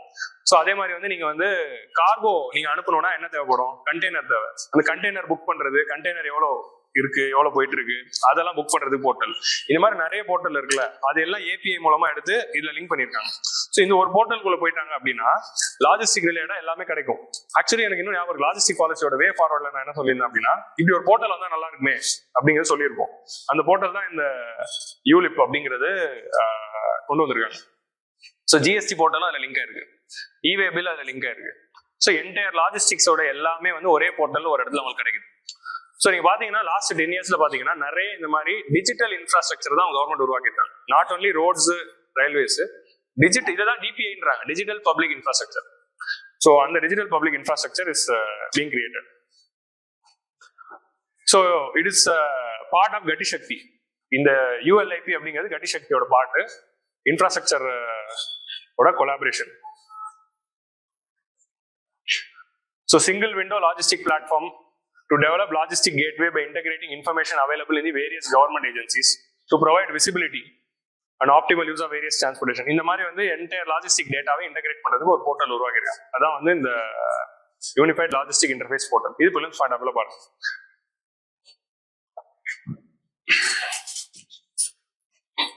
ஸோ இன்னொரு பிரைவேட் ரிப்போர்ட் பை பர்ன்ஸ்டைன், அவங்க வந்து ஒரு இந்த மாதிரி ஒரு private public policy company, India the provides the prosaic path to the sustain growth அப்படிங்கிற இந்த ரிப்போர்ட்ல என்ன சொல்லியிருக்காங்கன்னா, இந்தியாவில வந்து இந்த ஜிஎஸ்டி இம்ப்ளிமெண்ட் பண்ணதுனாலையும் இந்த லாஜிஸ்டிக் ஸ்டெப்ஸ் கவர்மெண்ட் எடுத்ததுனாலையும் ஆவரேஜ் லாஜிஸ்டிக் காஸ்ட் வந்து இந்தியாவில குறைஞ்சிருக்கு. Significant reduction in the logistic cost for trucks after implementation of GST accompanied by rise in the distance traveled per day. So logistics வந்து efficient ஆயிருக்கா இல்லையா அப்படின்னு மெஷர் பண்றதுக்கு நிறைய இண்டிகேட்டர் இருக்கு. அதுல ஒரு இண்டிகேட்டர் வந்து டிஸ்டன்ஸ் டிராவல்டு பெர் டே. ஒரு நாளைக்கு ட்ரக் எவ்வளவு தூரம் போகுது, ஒரு சென்னையில இருந்து மும்பைக்கு ஒரு ட்ரக் போகுதுன்னா எவ்வளவு தூரம் போகுது, இது ஒரு இண்டிகேட்டர். அதே மாதிரி வந்து இன்னொன்று வந்து another thing வந்து போர்ட்ல வந்து நமக்கு வந்து இந்த டைம் இருக்குல்ல, டேர்ன் அரௌண்ட் டைம். எஸ், போர்ட்ல இருக்க டேர்ன் அரௌண்ட் டைம். ஒரு கார்கோ வருது அப்படின்னா, ஒரு கார்கோ ஷிப் வருதுன்னா, அந்த கார்கோ ஷிப் அந்த போர்ட்டுக்கு வந்து அந்த கார்கோலாம் எடுத்து போர்ட்ல வச்சு பர்த்ல வச்சு புது கார்கோ எடுத்து திரும்ப ஷிப்ல வச்சு ஷிப் திரும்பி கிளம்பி போறது எவ்வளவு டைம் ஆகும். This is turn around time. Turn around time வந்து கம்மியா இருந்ததுன்னா that is an efficient port. இதுதான் லாஜிஸ்டிக். இப்போ ஒரு கப்பல் வந்துச்சுன்னா ஒரு வாரம் ஆகுது அப்படின்னா அது எவ்வளவு டைம் டிலே கொடுக்குது, அதனால எவ்வளவு காஸ்ட் அதிகமாகும். ஸோ நேஷனல் லாஜிஸ்டிக் பாலிசியோட எய்மே என்ன அப்படின்னா, இந்த லாஜிஸ்டிக் எக்ஸ்பெண்டிச்சர் ஆஃப் இந்தியாவை குறைக்கணும். லாஜிஸ்டிக் எக்ஸ்பெண்டிச்சர் குறைஞ்சாலே ட்ரேட் பூஸ்ட் ஆகும், பொருளோட விலைகள் குறையும், growth வரும். அதான் அதோட ஐடியா. லாஜிஸ்டிக் பெர்ஃபார்மன்ஸ் இண்டெக்ஸ் அப்படின்னு ஒரு இண்டெக்ஸே இருக்கு world bank. Average turn around time for the major ports வந்து 4.2 டேஸ்ல இருந்துச்சு. அது வந்து இப்போ குறைஞ்சு 2.9 டேஸ் ஆயிருக்கு turn around time. Full economic சர்வேவா இருந்துச்சுன்னா இந்தியாலே எது efficient port, turn around time எங்க கம்மியா இருக்கு, அந்த டேட்டாலாம் இருக்கும். இந்த வருஷம் அது கொடுக்கல, மேபி ஜூலைல வரும். மோஸ்ட் எஃபிஷியன்ட் போர்ட் எது, லீஸ்ட் எஃபிஷியன்ட் போர்ட் எது, அந்த மாதிரியான டேட்டா கிடைக்கும். லாஸ்ட் இயர் போர்ட் வச்சு யூ காட் அ கொஸ்டின்ல காமராஜர் மூணு போர்ட் கொடுத்துட்டு அதோட 3 ஃபீச்சர் வச்சு கொடுத்துருந்தாங்க. ஸோ அது பார்ப்போம்.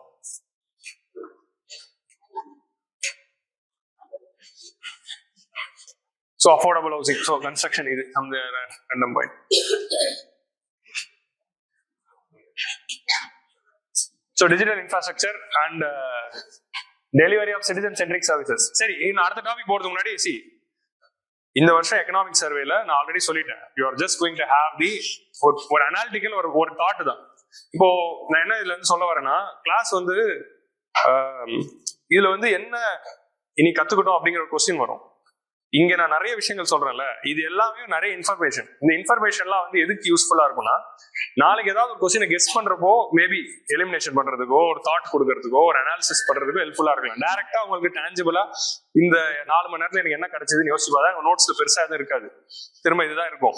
அது ஏன்னா அதோட டாக்குமெண்டே அப்படிதான் இருக்கு. அந்த மாதிரி டாக்குமெண்ட், ஏன்னா நானா எதுவுமே நடத்தல, அந்த டாக்குமெண்ட்ல என்ன இருக்கோ அதை தான் நடத்திட்டு இருக்கேன். இன்னும் கேட்டா நான் நிறைய நரேட்டிவ் செட் பண்ணிட்டு இருக்கேன். எக்ஸ்ட்ராவா நான் வந்து கொஞ்சம் சூடு பண்ணி குழம்பு சூடு பண்ணி கொஞ்சம் கொத்தமல்லி கருவேப்பிலை எல்லாம் போட்டு கொஞ்சம் இன்னும் ஸ்பைஸ் அப் பண்ணி நான் உங்களுக்கு கொடுத்துக்கிட்டு இருக்கேன். ஸோ அதனால கொஞ்சம் அப்படி இப்படி இருந்துச்சுன்னா, the thing which you have to remember is, இன்னைக்கு கேட்ட நிறைய விஷயங்கள் வந்து உங்களுக்கு உள்ள இருக்குல்ல, அது வந்து நாளைக்கு ஒரு டெசிஷன் எடுக்கிறப்ப யூஸ் ஆகும். எதை எலிமினேட் பண்ணலாம். ஏன்னா நம்ம ஆல்ரெடி பார்த்துட்டோம், இந்த வருஷம் ப்ரிலிம்ஸ் பாத்தீங்கன்னா 80 கொஸ்டின் அட்டென்ட் பண்றீங்கன்னா 70 கொஸ்டின் கெஸ் தான் பண்ணணும். கரெக்டா? முன்னாடி கெஸ் வந்து 40 இருந்துச்சு, இப்போ 40 போடுவீங்க, 40 கெஸ் இருந்துச்சு, இப்போ 17 கெஸ் தான். ஏன்னா ஆப்ஷன்ஸ் அப்படி மாறிட்டதுனால நீங்க எல்லா ஆப்ஷனையும் கெஸ் தான் எடுக்க போறீங்க. ஸோ நீங்க ஷார்ட்டா எதுவுமே அடிக்க போறது இல்ல. ஃபர்ஸ்ட் அட்டம் படிக்கிறவங்களும் கெஸ் தான் பண்ண போறாங்க, 8th அட்டம் படிக்கிறவங்களும் கெஸ் தான் பண்ண போறாங்க. உங்களுக்கு புரியுது? அப்போ கெஸ் பண்ணணும்னா என்ன தேவை? You need to have lot of information to take a logical guess. So அந்த இன்ஃபர்மேஷன்ஸ் தான் யூ ஆர் கெட்டிங் ஹியர். நீங்க உட்காந்து இதை படிக்கிறதுக்கு பதிலாக 4 மணி நேரம் உட்காந்து கேட்டுக்கிறீங்க, அவ்வளவுதான். நீங்க உட்காந்து படிச்சீங்கன்னா உங்களுக்கு கடுப்பா இருக்கும். இந்த டாக்குமெண்ட்ஸ். ஸோ அது காதால இப்படி கேட்டுக்கிறப்போ ஓகே இதெல்லாம் சொல்லியிருக்காங்களா சரிப்பா அப்படிங்கிற ஒரு ஐடியா கிடைக்குது. சரியா? இதுக்கு மேல என்ன சொல்றதுன்னு தெரியல. ஏன்னா அதுல இருக்கிறதா நடத்த முடியும், நான் புதுசா சொல்ல முடியும். நான் அதுக்காக தான் ஸ்கீம்ஸ் எடுத்து நடத்திக்கிட்டு இருக்கேன், கதைகள் சொல்றேன், ஸ்கீம்ஸ் எல்லாம் எக்ஸ்பிளைன் பண்றேன்.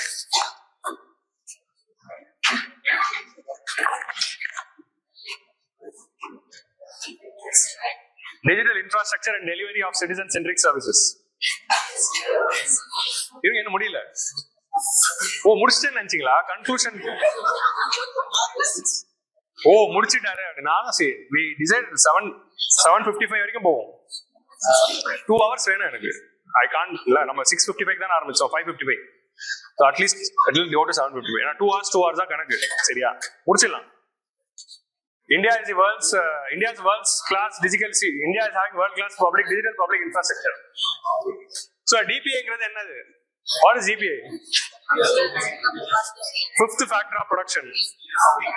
Land, labor, capital, entrepreneurship. அதை தாண்டி அஞ்சாவது என்ன இருக்கு? DPA. So அதை ஞாபகம் வச்சுக்கோங்க. During the pandemic, so DPA வந்தது வந்து it's a very important thing. UPA ல இருந்து ஆரம்பிச்சு ஒரு இனிஷியேட்டா நம்ம பண்ணிருக்கோம். அதான் இந்தியா ஸ்டாக்னு சொல்றோம். இந்தியா ஸ்டாக்னா என்ன அப்படின்னா இந்த வாட்டி G20லயும் நம்ம அதுதான் பண்ணிருப்போம். நம்ம இந்தியால டிஜிட்டல் இனிஷியேட்டிவ்ஸ் நிறைய பண்ணிருக்கோம் இந்த லாஸ்ட் ஒரு 8 இயர்ஸ்ல. அந்த டிஜிட்டல் இனிஷியேட்டிவ்ஸ்னால நிறைய பாசிட்டிவ் அவுட்கம்ஸ் வந்து எக்கானமிக்கு வந்திருக்கு. ஸோ அந்த டிஜிட்டல் இனிஷியேட்டிவ்ஸ்லாம் என்னன்னா அது நமக்கு மட்டும் இல்லை, வேர்ல்டுக்கு வந்து அதர் மெனி கண்ட்ரீஸ்க்கு ஒரு லெசன். ஸோ அதை வந்து ப்ரொஜெக்ட் பண்றதுக்காக ஒரு எக்ஸிபிஷன் வச்சிருந்தோம். அதான் டிஜிட்டல் ஸ்டாக். டிஜிட்டல் ஸ்டாக்னா என்னன்னா இது பாருங்க, இது அப்படியே உங்க ஊர்ல இம்ப்ளிமெண்ட் பண்ணீங்கன்னா நீங்க இதெல்லாம் பண்ணலாம் அப்படின்னு. ஸோ மெனி வந்து ஃபர்ஸ்ட் ஆஃப் இட்ஸ் கைண்ட் இந்தியாவில் பண்ணிருக்கோம். யூபிஏன்னு பாத்தீங்கன்னா first of its kind in the world தான்.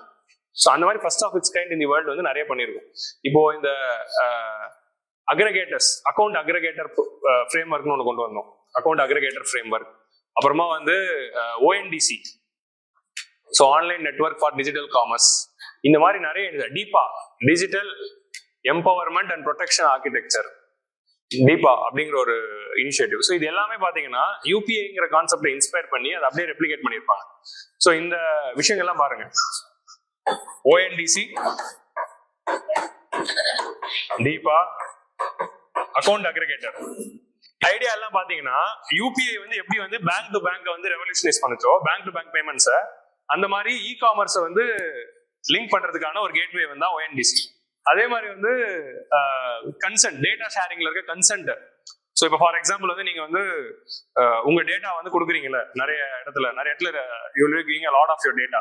அந்த டேட்டா வந்து அந்த பர்டிகுலர் கம்பெனி எப்படி யூஸ் பண்ணலாம் அப்படிங்கிறதுக்கு ஒரு கன்சென்ட் கொடுக்குறீங்களா, அதுக்கு ஒரு இன்டர்ஃபேஸ் கொண்டு வராங்க. அதான் வந்து accounts aggregator portal and digital empowerment and protection architecture. So இதெல்லாம் படிக்கிறது முக்கியமான யூபிஐ அப்படியே வந்து ரெப்ளிகேட் பண்ணியிருக்காங்க. ஸோ யூபிஐ நமக்கு ஆல்ரெடி தெரியும், இதெல்லாம் இப்போதான் ஆரம்ப கட்டத்தில் இருக்கு. ஸோ ONDCயோட ஐடியா என்ன அப்படின்னா, நீங்க ONDCக்குள்ள போயிட்டு ஜஸ்ட் ப்ராடக்ட் பேர் மட்டும் போட்டீங்கன்னா எந்தெந்த வெப்சைட்ல அந்த ப்ராடக்ட் என்னென்ன விலைக்கு விற்குது அப்படிங்கிறது எல்லாம் ஒரே இடத்துல உங்களுக்கு கிடைச்சிரும். ஸோ நீங்க அந்த வெப்சைட் கூட போக வேணாம், அங்கேயே பேமெண்ட் முடிச்சுட்டு வரலாம் அப்படிங்கிற அந்த ஐடியா. இப்போ நீங்க வந்து ஒரு ஃபோன் வாங்கணும்னா அமேசான்ல போய் ஒரு வாட்டி பார்க்கணும், பிளிப்கார்ட்ல ஒரு வாட்டி பார்க்கணும், வேற ஏதாவது போர்ட்டல் இருக்கான்னு பார்க்கணும். ஒரு ட்ரெஸ் வாங்கினீங்கன்னா மிந்த்ரால என்ன இருக்கு, ஓயோல என்ன இருக்கு, மீஷோல என்ன இருக்குன்னு பார்க்கணும். ஃப்ளோல சொல்றேன். சரி, எல்லாத்துலயும் என்னென்ன இருக்குன்னு பாக்கல, இருங்க எல்லாம் வாங்க. சோ அப்படியெல்லாம் பார்க்காம அதெல்லாம் ஒரே இடத்துல உங்களுக்கு ஓயம் அந்த மாதிரி ஒரு ஐடியா தானே. ஒரு ஹோட்டல் ரூம் புக் பண்ணணும்னா எல்லாத்தையும் தனித்தனியாக பார்க்காம ஒரே இடத்துல எல்லாமே இந்த டிராவல்க்கு எல்லாம் நிறைய வந்திருக்குல்ல, அந்த மாதிரி இ காமர்ஸ்க்காக கவர்மெண்ட் கொண்டு வந்திருக்காங்க. So just go and see. So இதுல டிஜிட்டல் ஸ்டாக் அப்படிங்கிறது ஒரு முக்கியமான இனிஷியேட்டிவ். சி எல்லாம் முக்கியமான topic. What is India stack அப்படிங்கிறது பார்க்க போறோம். இந்தியா ஸ்டாக்னா என்ன அப்படின்னா, இந்தியா வந்து ஒரு செட் ஆஃப் டிஜிட்டல் டெக்னாலஜிஸை கொண்டு வந்திருக்கோம். அது எல்லாம் பாத்தீங்கன்னா it is creating a new idea. அதாவது என்ன அப்படின்னா, consent layer, cashless layer, paperless layer and presenceless layer அப்படின்னு 4 லேயர் உருவாக்கிடும். ஸோ இது என்ன அப்படின்னா, ஃபர்ஸ்ட் வந்து கன்சென்ட் லேயர். ஸோ கன்சென்ட் லேயர்ல தான் வந்து அந்த இது வருது, account aggregator and Deepa. So நீங்க வந்து இப்போ வந்து ஃபேஸ்புக் கொடுக்குற ஒரு இன்ஃபர்மேஷனோ, யூடியூப் கொடுக்குற ஒரு இன்ஃபர்மேஷனோ, அந்த இப்போ வந்து பாத்தீங்கன்னா இந்த எக்கனாமிக் சர்வேக்கு ரெஜிஸ்டர் பண்ணீங்கல்ல, போன் நம்பர், அட்டம்ஸ் அதெல்லாம் வாங்கினாங்கல்ல, அந்த உங்க டேட்டா கிங் மேக்கர்ஸ் கிட்ட இருக்கா. இப்போ இதெல்லாம் எந்த ஒரு ரெகுலேஷனும் எல்லாமே இருக்கு. இப்போ இந்த டீபால வந்த பிறகு எப்படி இருக்கும் அப்படின்னா, நாங்க வந்து அந்த டேட்டா உங்கள்ட்ட இருந்து வாங்கணும்னா டைரக்டா கூகுள் ஃபார்ம் போட்டு வாங்க முடியாது. இவங்க கிட்ட ஒரு அக்கௌண்ட் ஆரம்பிச்சு இந்த மூலமா லிங்க்ல உங்களுக்கு அனுப்பணும். சோ இந்த லிங்க் மூலமா உங்களுக்கு வரும், நீங்க கிளிக் பண்ணீங்கன்னா அந்த இந்த டீபா ப்ரொஃபைல் மூலமா அந்த நீங்க ஓப்பன் ஆகுது, கூகுள் ஃபார்ம் ஓப்பன் ஆகும். அந்த டேட்டா எல்லாம் இவங்கள்ட்ட போயிடும், இந்த இன்டகிரேட்டர்கிட்ட போயிடும்.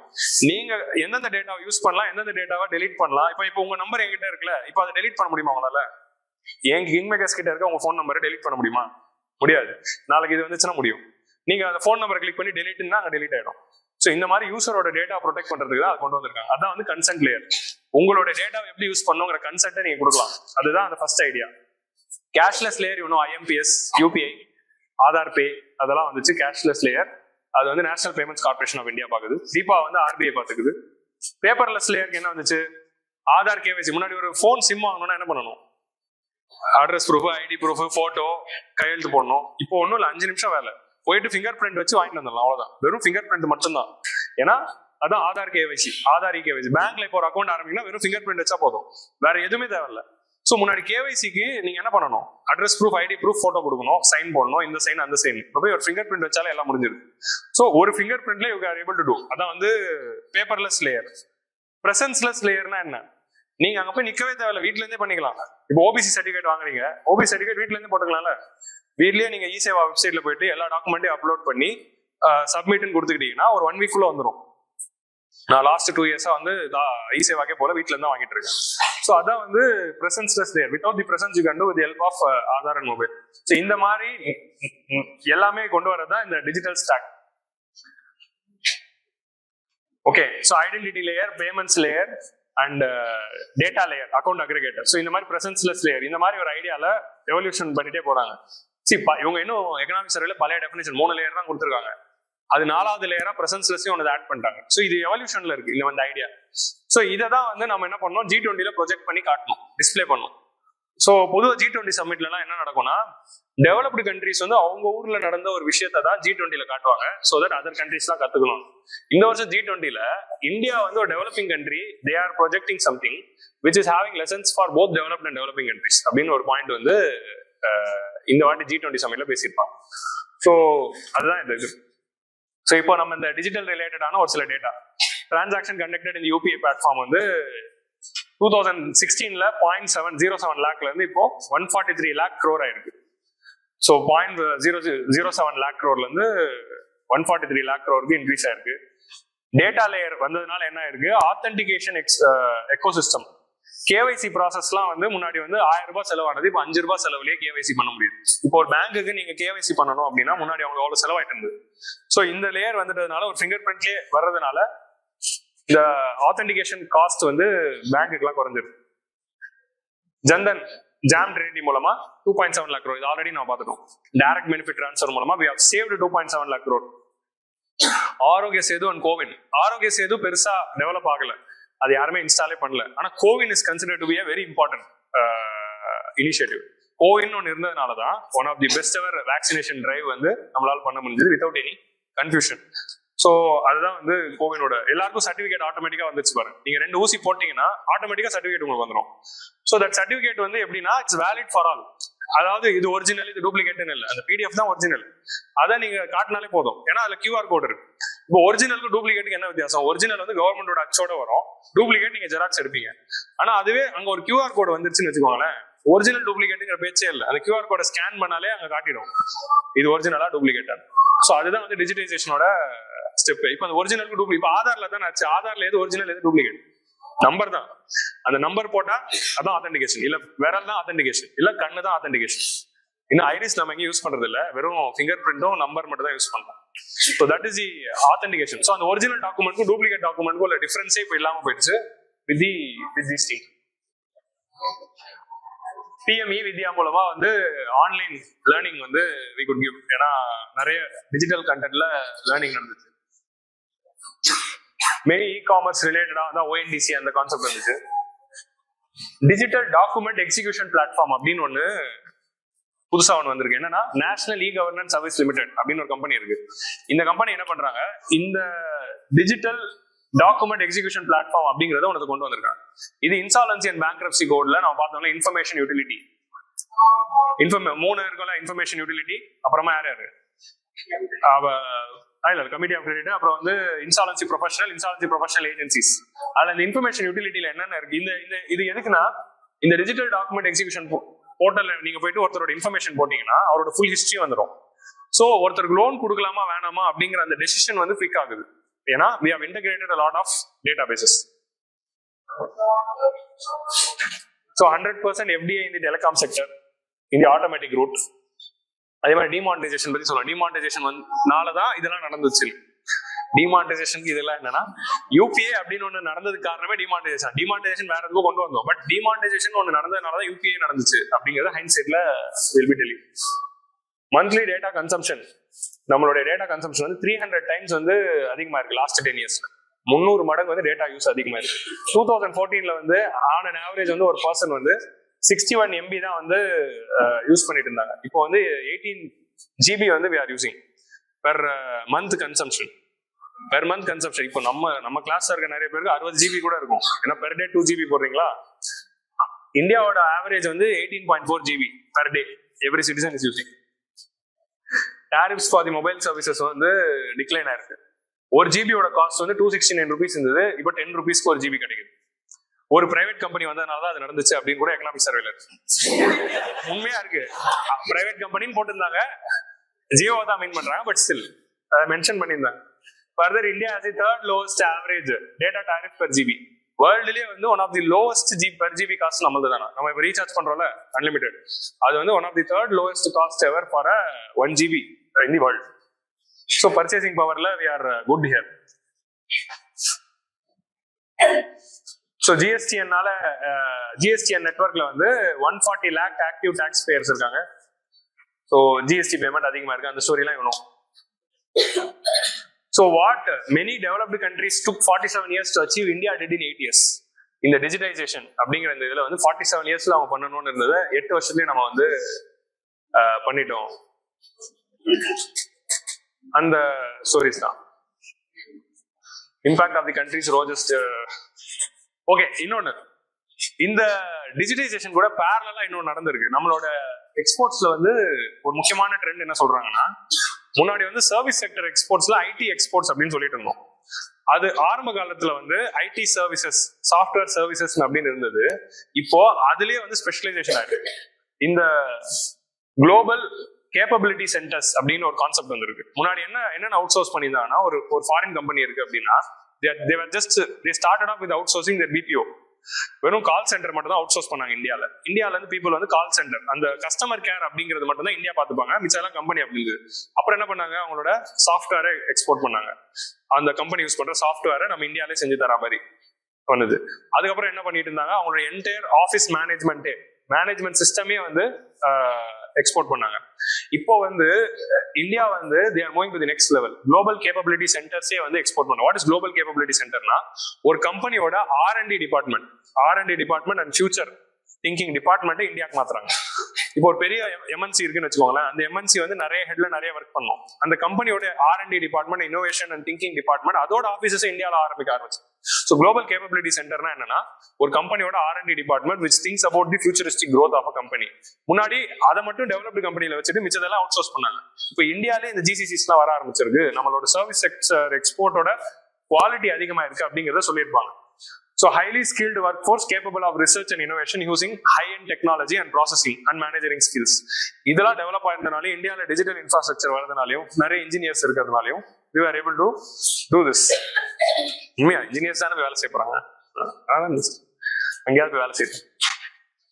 ஸோ அந்த இன்னொரு டாக்குமெண்ட்ல நான் காட்டுறேன் எத்தனை GCCs இந்தியாவில் more than 1500 GCCs இப்போ இருக்கு. ஹையஸ்ட் நம்பர் ஆஃப் GCCs பெங்களூர்ல எஸ்டாப்ளிஷ் பண்றாங்க. பெங்களூருக்கு அப்புறம் ஹைதராபாத்ல இருக்கு. ஸோ அந்த ஒரு டேட்டா கொடுத்துருந்தாங்க. லாஸ்டா கிரெடிட் கிரியேஷன், நம்ம கிரெடிட் கிரியேஷன் மட்டும் பார்த்துட்டு இந்த ஃபினான்ஷியல் பார்ட் மட்டும் பார்த்துட்டு will find up. Next will continue tomorrow. Credit வந்து அகைன் இந்த கதை உங்களுக்கு தெரியும்ல, NPA. So just see the trend. NPA levels வந்து ஸ்லோவா வந்து 2011ல இருந்து அதிகமாக ஆரம்பிக்குது. நம்ம 2014ல அசெட் குவாலிட்டி ரிவ்யூ பண்ணும்போது தான் அவ்வளோ NPA இருக்குன்னு தெரிய வருது. அப்ப எல்லாமே வெளியே வருது. 2018ல we are peaking with the NPA. அதுக்கப்புறம் நம்ம எடுத்த ஸ்டெப்ஸ் எல்லாம் ஞாபகம் இருக்குல்ல, என்னென்ன ஸ்டெப்ஸ் எடுத்தோம்? இன்சால்வன்சி அண்ட் பேங்க்ரப்சி கோட், அதாவது அந்த என்டையர் இது பார்த்தா 4R method. First restructuring of loans, அப்புறம் ரீகேபிட்டலைசேஷன் ஆஃப் லோன்ஸ், அதுக்கப்புறமா வந்து ரெசல்யூஷன். ஸோ இந்த மாதிரி வந்து we took a lot of steps. So recapitalisation மூலமா பேங்க் பார்த்து twin balance sheet problem solve பண்ணோம். இன்சால்வன்சி அண்ட் பேங்க்ரப்சி கோட் வந்தது, பேங்க்குக்கு டைரக்டா வந்து நம்ம ரீகேபிட்டலைசேஷன் பண்ணோம். ஸோ இந்த மாதிரியான ஸ்டெப்ஸ் எல்லாம் எடுத்ததுனால NPA is falling and we have reach the 3.2 as it was in the pre AQR time. Pre AQR டைம்ல எவ்வளவு என்பிஏ இருந்ததோ அந்த லெவலுக்கு வந்துட்டோம். என்பிஏ கிரைசிஸ்ல இருந்து நம்ம அபிஷியலா வெளியே வந்துட்டோம் அப்படிங்கிறது வெற்றிகரமா கவர்மெண்ட் வந்து அனௌன்ஸ் பண்றாங்க. ஸோ இது முக்கியமான காரணங்கள் வந்து இந்த மாதிரி ஸ்டெப்ஸ் எடுத்தது தான். நம்ம பேங்கிங் கிளாஸ்ல டீடைல்டா வில் பி டிஸ்கசிங்ல various steps. So insolvency and bankruptcy கோட்ல வந்து has rescued more than 808 corporate debtors through resolution plans. அதே மாதிரி லிக்விடேஷன் வேல்யூ அண்ட் கிளைம்ஸ் வந்து 32% கிளைம்ஸ் வரைக்கும் ரிட்டர்ன் வருது அப்படிங்கிற மாதிரி இந்த டேட்டா கொடுத்துருக்காங்க. அது ஜஸ்ட் அப்டேட்டட். இது ரொம்ப டேட்டா சென்ட்ரிக்கா போவேன்னா லிக்விடேஷனும் அண்ட் ரெசல்யூஷன்லயும் வந்து கிளைம்ஸ் வந்து நிறைய உங்களுக்கு வருது அப்படிங்கிற மாதிரி you just have an idea. So இதுல இன்சாலன்சி அண்ட் பேங்க்ரப்சி கோட்ல நம்ம கிளாஸ்ல பேங்கிங் செக்டர் நடத்தும் போதே நான் நிறைய அட்வான்டேஜஸ் அதுக்கு சொன்னேன். எக்ஸ்ட்ராவா என்ன ஒன்று ஆட் பண்ணிக்கணும் அப்படின்னா, இந்த வருஷம் வந்து இந்த பர்டிகுலர் ஐஐஎம் அகமதாபாதும் அதே ஐஐஎம் அகமதாபாத் வந்து இன்சாலன்சி அண்ட் பேங்க்ரப்சி கோட்ல ரிசர்ச் பண்ணியிருக்காங்க. இந்த இன்சாலன்சி அண்ட் பேங்க்ரப்சி கோடுக்குள்ள போயிட்டு சக்சஸ்ஃபுல்லா வெளியே வந்த ஃபார்ம்ஸோட பர்ஃபார்மன்ஸ் எல்லாம் அதுக்கப்புறம் பயங்கரமா இன்க்ரீஸ் ஆயிருக்கு. So like for example, according to IIM Ahmedabad study, firms that went through the resolution process under IBC have witnessed a significant improvement in their performance in the post-resolution period. So எதெல்லாம் increase ஆயிருக்கு? 76% increase in the sales, அந்த கம்பெனியோட sales boost ஆயிருக்கு. 50% increase in the employee expenses, அந்த எம்ப்ளாய்க்காக அந்த company செலவு பண்ற விஷயங்கள். 50% rise in the total assets created by the company, கம்பெனியோட பேலன்ஸ் ஷீட்ஸ் வந்து பூஸ்ட் ஆயிருக்கு அப்படின்னு சொல்றாங்க ஐஐஎம் அகமதாபாத்ல பண்ண ரிசர்ச் படி. ஸோ இன்சாலன்சி அண்ட் பேங்க்ரப்சி கோட்ல இதுல இருந்து என்ன தெரியுது? ட்வின் பேலன்ஸ் ஷீட் ப்ராப்ளம்ல இருந்து ஃபர்ம்ஸ் வெளியே வந்துட்டாங்க. என்பிஏ குறைஞ்சதுனால பேங்க்ஸ் வெளியே வந்துச்சு நமக்கு தெரியுது. இந்த ஸ்டடி மூலமா பாக்குறப்போ ஃபர்ம்ஸ் இம்ப்ரூவ் ஆகுறாங்க அப்படிங்கிறது தெரியுது. So twin balance sheet problem அப்படிங்கிறது இந்தியாவில் ஒரு கிரைசிஸ் அப்படின்னு 2017-18 எக்கனாமிக் சர்வேல சொல்லியிருப்பாங்க. இப்போ இந்த வருஷம் எக்கனாமிக் சர்வேல அதுல இருந்து வெளியே வந்துட்டோம் அப்படிங்கிறது சொல்றாங்க. ஆனா நான் மட்டும் உட்காந்து எக்கனாமிக் சர்வே படிச்சுட்டே தான் இருக்கு. Dark humour global ranking in terms of resolving. எனக்கு வந்து I still remember Sabari sir வந்து சக்கரவியூஹ problem, twin balance sheet problem நடத்திருந்தாரு எக்கனாமிக்ஸ்ல வந்து. சபரி சார் தெரியும் உங்களுக்கு, பபேட் எடுக்கிறாருங்க. அவர் வந்து இன்னும் அதை நடத்தினதே ஸ்டில் விவட்லி ரிமெம்பர். எக்கனாமிக்ஸ் சர்வேல புதுசா 2 சொல்றாங்க அப்படின்னு சார் நடத்திருக்காரு. So India's global ranking in resolving insolvency parameters. Insolvency parameters. So insolvency insolvency பேங்க்ரப்சிக்கு ஒரு ரேங்கிங் கொடுக்குறாங்க. அந்த ரேங்கிங்ல இந்தியா வந்து 136th ரேங்க்ல இருந்தது. இப்போ now we are in 52nd rank. So insolvency ability of the country itself has improved according to the global ranking with respect to insolvency parameters. Profit margin of the public sector banks வந்து it has started to improve. So ஒரு இனிஷியேட்டிவ்னால இவ்வளவு improvements வந்திருக்கு அப்படிங்கிறது கிரெடிட்ல we are seeing. So இப்போ second சாப்டர்ல இன்னைக்கு நம்ம என்னென்ன பார்த்தோம்? we would have started off with the GDP எப்படி இருந்திருக்குன்னு பார்த்தோம். அக்ரிகல்ச்சர் எப்படி இருந்தது, இண்டஸ்ட்ரீஸ் எப்படி இருந்தது, இண்டஸ்ட்ரிக்குள்ள பிஎல்ஐ எம்எஸ்எம்இ பார்த்தோம், லாஜிஸ்டிக்ஸ் பார்த்தோம். நெக்ஸ்ட் இப்போ நம்ம ஃபினான்ஷியல் பார்த்துருக்கோம். நாளைக்கு வந்து நம்ம வந்து இன்ஃபிளேஷன் பார்ப்போம். இன்ஃபிளேஷன், எக்ஸ்டர்னல் செக்டர் அண்ட் அது ரிலேட்டடான மிச்ச விஷயங்கள்லாம் பார்த்துட்டு வில் ஸ்டார்ட் தி அதர் டாக்குமெண்ட்க்கு it won't take much time. அதனாலதான் ஜஸ்ட் பிளானிங். நாளைக்கு இதே மாதிரி 8 மணிக்கு முடிகிற மாதிரி மைண்ட் செட்லேயே வாங்க.